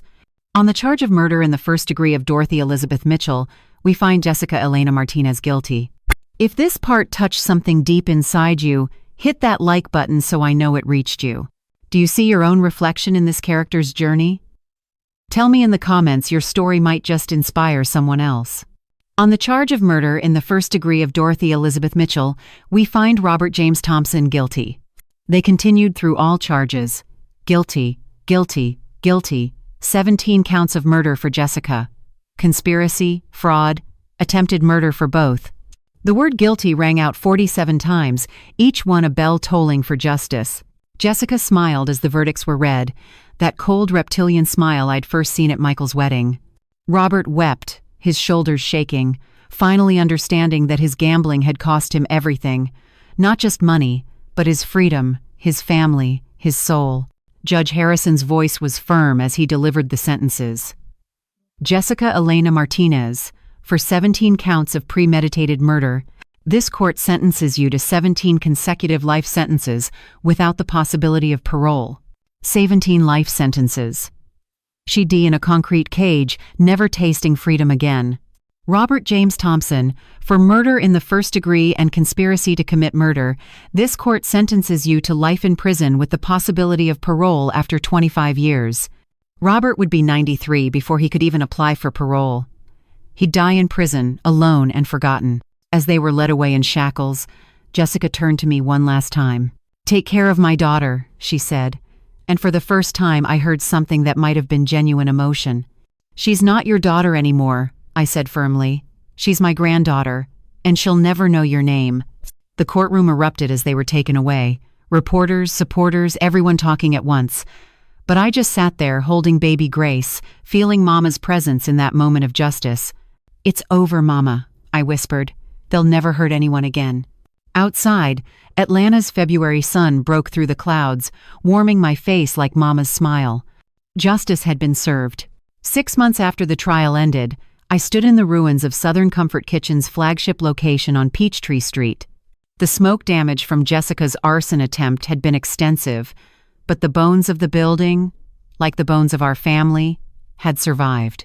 Today we would begin rebuilding, stronger than before. "Mom, the contractors are here," Michael called from the doorway, baby Grace in a carrier strapped to his chest. He'd resigned from the Atlanta Police Department the day after the verdicts, turning in his badge and gun with no regrets. "I can't serve a city where I was so blind," he'd told his captain. "I need to heal, and I need to help my mother rebuild what my father tried to destroy." The lead contractor, James McMillan, was a regular customer whose daughter I'd hired when she'd aged out of foster care. He'd offered to do the work at cost, his way of giving back. "Mrs. Thompson," he said, spreading blueprints on a makeshift table, "we're not just restoring, we're improving. New kitchen with state-of-the-art equipment, expanded dining room, and look here," he pointed to the entrance design. "We're adding a memorial wall for Mrs. Dorothy." I touched the plans where Mama's portrait would hang, surrounded by her handwritten recipes under glass, her story told for every customer to read. "It's perfect," I whispered. Maria, my sous chef who'd stood by me through everything, arrived with the morning shift crew. All 42 employees from this location had refused other job offers during our closure, waiting for us to reopen. "Mrs. Margaret," Maria said, her voice thick with emotion, "we have something for you." They'd pooled their money again, this time not for my legal defense but for a gift. James, the veteran manager, handed me a carefully wrapped package. Inside was a chef's jacket, custom embroidered. "Margaret Thompson, CEO, Dorothy's Legacy." "Dorothy's Legacy?" I looked at them, confused. "We took a vote," James explained. "All 300 employees across all locations. Southern Comfort Kitchen died when Mr. Robert tried to steal it. But Dorothy's Legacy? That lives forever." I broke down crying, clutching the jacket. They were right. Southern Comfort had been built during my marriage, tainted now by Robert's betrayal. But Dorothy's Legacy, that was pure, untouchable, eternal. "Then Dorothy's Legacy it is," I declared. "New name, new beginning, same commitment to excellence," Mama demanded. The transformation began immediately. Within days, the story had spread across Atlanta and beyond. News crews documented our revival, but more importantly, customers began arriving at our other locations in record numbers. Sales increased 40% in a single month. "People want to support you, Mom," Michael explained, showing me the social media metrics. "Look at these comments." Thousands of messages of support, recipes shared in Mama's honor, stories of how our food had been part of their family celebrations. The hashtag numbered Dorothy's Legacy had 5 million posts. 3 months into reconstruction, we received an unexpected visitor. Thomas Chen, the real estate developer, Jessica's second husband who'd survived her poisoning attempt. He stood in our temporary office in a trailer outside the construction site, looking fragile but determined. "Mrs. Thompson," he said, "I wanted to thank you. Your courage in exposing Jessica gave me closure, and I want to help." He handed me a check for $2 million. "I can't accept this," I protested. "It's not charity," he insisted. "It's an investment. I want to be part of something good rising from something evil. Use it to expand, create something Jessica could never destroy." With his investment and the insurance settlement from the fire, we didn't just rebuild, we expanded. The second location opened in Savannah, in a historic building 2 blocks from Mama's childhood home. The third in Charleston, where Mama had met Daddy during a church conference in 1968. Each location featured the memorial wall, Mama's recipes under glass like museum pieces. But more than that, each location included a training kitchen where we offered free culinary classes to women escaping domestic violence, aging out of foster care, or rebuilding after incarceration. The Dorothy Mitchell Culinary Scholarship I announced at the press conference for our Savannah opening. Full tuition to culinary school for 5 women each year, plus guaranteed employment at Dorothy's Legacy upon graduation. The first scholarship recipient was Christina Martinez, no relation to Jessica, a 19-year-old who'd aged out of foster care, just like Jessica had. But where Jessica had chosen darkness, Christina chose light. She stood at the podium, trembling but determined. "Mrs. Thompson asked me why I wanted this scholarship," Christina said. "I told her because I don't want to be another Jessica Martinez. I want to be another Dorothy Mitchell, someone who builds instead of destroys." There wasn't a dry eye in the room. Michael had transformed into an exceptional businessman. His attention to detail from police work translated perfectly to operations management. He implemented security systems that made employee theft impossible, but also protected our workers. He negotiated with suppliers, reducing costs while improving quality. Within 6 months, profits had doubled. "You're a natural," I told him one evening as we reviewed quarterly reports, Grace sleeping in her bouncy chair beside us. "I learned from the best," he replied. "You and Grandma. Dad only taught me what not to do." Robert's name was never spoken in our establishments. His photos had been removed from all family displays. When customers occasionally asked about him, we simply said, "He's no longer with the company," and changed the subject. But Jessica's ghost lingered in unexpected ways. We received a letter from the federal prison where she was held. Not from her. She wasn't allowed correspondence with victims' families, but from the chaplain. "Mrs. Thompson," the letter read, "I'm writing to inform you that inmate Martinez has been placed in protective custody after multiple attempts on her life by other inmates. It seems even among criminals, those who murder grandmothers are considered beyond redemption. She spends 23 hours a day in solitary confinement for her own safety." Good, I thought, then felt guilty for the satisfaction it brought me. But Mama deserved that justice. The real triumph came on what would have been Mama's 75th birthday. We held a celebration across all locations, offering her famous cornbread for free to every customer. The lines wrapped around blocks. We served 12,000 portions that day, each with a card telling Mama's story. Governor Patricia Morrison arrived at our Atlanta location, proclaiming it Dorothy Mitchell Day in Georgia. She presented me with a proclamation as news cameras rolled. "Dorothy Mitchell represents the best of Georgia," the governor said, "an entrepreneur, mother, grandmother, and victim who even in death achieved justice. Her legacy lives not just in these restaurants, but in every woman who refuses to be defeated by betrayal." That evening, after the crowds had gone, Michael and I sat in the rebuilt dining room with baby Grace, now crawling and babbling.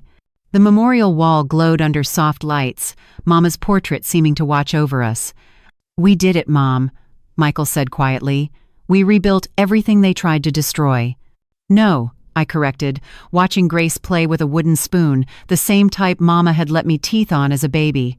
"We built something new, something better. Something Robert and Jessica could never have imagined because they're incapable of understanding love, loyalty, and legacy." The next morning, the Atlanta Journal-Constitution's headline read, "Dorothy's Legacy: How One Woman's Murder Became a Movement." The article detailed how our scholarship recipients had a 98% graduation rate, how our free culinary classes had helped 300 women find careers, how our restaurants had become gathering places for families healing from their own betrayals. But the number that mattered most to me was 17, the number of Jessica's victims. For each life she'd taken, we'd created dozens of opportunities for others to live better. That was true justice. That was Mama's real legacy. "We're not done," I told Michael as we planned our 4th location in Nashville. "We're going to build an empire of good on the ashes of their evil." And somewhere, I knew Mama was smiling, proud that her recipes, her love, and her memory had triumphed over those who tried to steal them. Dorothy's Legacy wasn't just a restaurant chain anymore. It was proof that love wins, that good triumphs, that grandmother's recipes and mother's courage can defeat any evil. 1 year after that horrific Thanksgiving when the truth exploded, we prepared for our first peaceful family gathering in the rebuilt Buckhead house. The insurance had covered the repairs, but more than the structure had been restored, our souls had been rebuilt too, brick by brick, with the mortar of hard-won knowledge. That morning, November 28th, I stood in my kitchen, Mama's kitchen, now completely renovated but still holding her spirit in every corner. Grace, now 18 months old, toddled around my feet, calling me Gamma in a voice that sounded eerily like Dorothy's had as a young woman in those old home videos. "Mama!" Michael called from the dining room. "You need to see this." I rushed in to find him holding an envelope, his hands trembling. The return address was the Federal Correctional Institution where Robert was serving his life sentence. We hadn't heard from him since the trial. "And, should I open it?" Michael asked, his voice that of a lost boy rather than the 33-year-old man he was. "Together," I said, taking his hand. The letter inside was written in Robert's shaky handwriting, aged beyond his years. "Michael, my son, I know I have no right to that title anymore, but biology doesn't change, even if everything else has. I'm writing because the doctors here have given me 3 months. Pancreatic cancer, stage 4. The same thing that almost took Dorothy, except no one will poison me to speed it along. I'll die naturally, slowly, painfully. Perhaps that's justice. I need you to know the full truth. Yes, I helped murder Dorothy. Yes, I planned to kill your mother, but the deepest lesson I've learned in this concrete cage is that I murdered myself first. Every bet I placed, every lie I told, every time I chose the easy wrong over the difficult right, I was poisoning my own soul long before Jessica entered our lives. Your mother tried to save me for 46 years. She paid my gambling debts 17 times. Yes, son, 17 times she bailed me out and never told you because she wanted you to respect your father. She deserved a husband who cherished her, and I gave her a monster who planned her murder. I don't ask for forgiveness. I ask only that you learn the lesson from my catastrophic failure. When someone loves you truly, like your mother loved me, like Dorothy loved all of us, that's not weakness to exploit. That's strength to protect. Take care of Grace. Tell her when she's older that her biological father was a cautionary tale, nothing more. Let Margaret raise her to be everything Jessica and I were not. I die alone, as I deserve. But you and your mother, you live surrounded by love, as you deserve. The man who was once your father. Michael crumpled the letter, then smoothed it out, then crumpled it again. His sobs came in waves, the grief of a son mourning the father he'd never really had. "Let him die alone," Michael said bitterly. He made his choice. "No," I said quietly, feeling Mama's presence in the room. "We visit him. Once. Not for him, for us, for Grace. So she knows we chose mercy even when he chose murder." Michael looked at me like I'd lost my mind. "Mom, he tried to kill you. And that knowledge will torture him more than any punishment we could inflict. But baby, if we let hatred define us, then Jessica and Robert win. They've turned us into them." 3 hours later, we sat across from Robert in the prison hospital ward. The man before us was unrecognizable, 90 pounds, gray-skinned, eyes sunken into skull-like sockets. The cancer was eating him alive from the inside, just as his choices had eaten our family from the inside. "Margaret," he whispered, tears streaming. "My God, Margaret, what have I done?" "You know what you've done," I said evenly. "The question is, what do you want to do with the time you have left?" He pulled out a worn notebook with trembling hands. "I've written everything. Every debt, every lie, every betrayal going back 30 years. The FBI already has copies, but I wanted you to have this. It's my confession, but also..." He paused, coughing blood into a tissue. "It's an education for Grace. When she's older, when she asks about her biological parents, give her this. Let her see the complete picture of how evil breeds evil, how one small compromise leads to murder." "Why?" Michael asked coldly. "Why should we traumatize her with your poison?" "Because knowledge is the only antidote to repetition," Robert said, meeting his son's eyes for the first time. "Jessica killed because no one taught her another way. I betrayed because I never learned the value of what I had. Don't let Grace stumble in darkness. Give her the harsh light of truth." As we left, Robert called out one last time, "Margaret, the Pappy Van Winkle. I never opened it. It's still in the wine cellar. Share it this Thanksgiving. Let something I touched bring joy instead of pain. That evening, our Thanksgiving table was set for 20. Not society elite, but the real family we'd built from ashes. Maria and her 3 children. James, the veteran with his wife.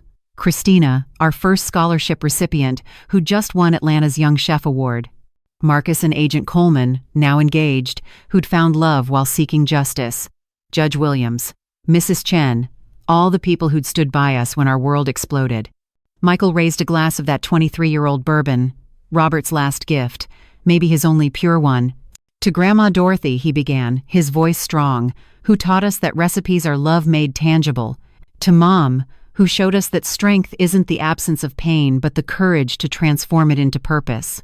To Grace, he looked at the toddler smearing mashed potatoes in her hair, who represents redemption from even the darkest origins.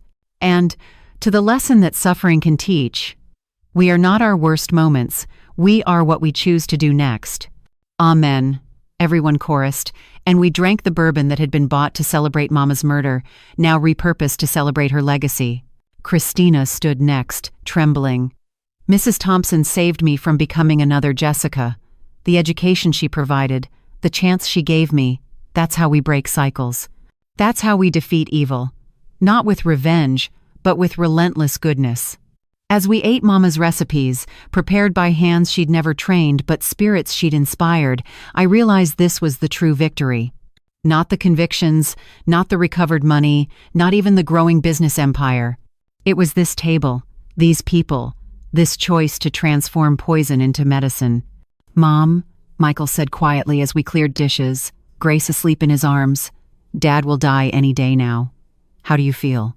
I looked at my son, my grandson who was also my step-grandson, this child born from betrayal but raised in truth. I feel free. Not happy he's dying, but free from the hatred I carried.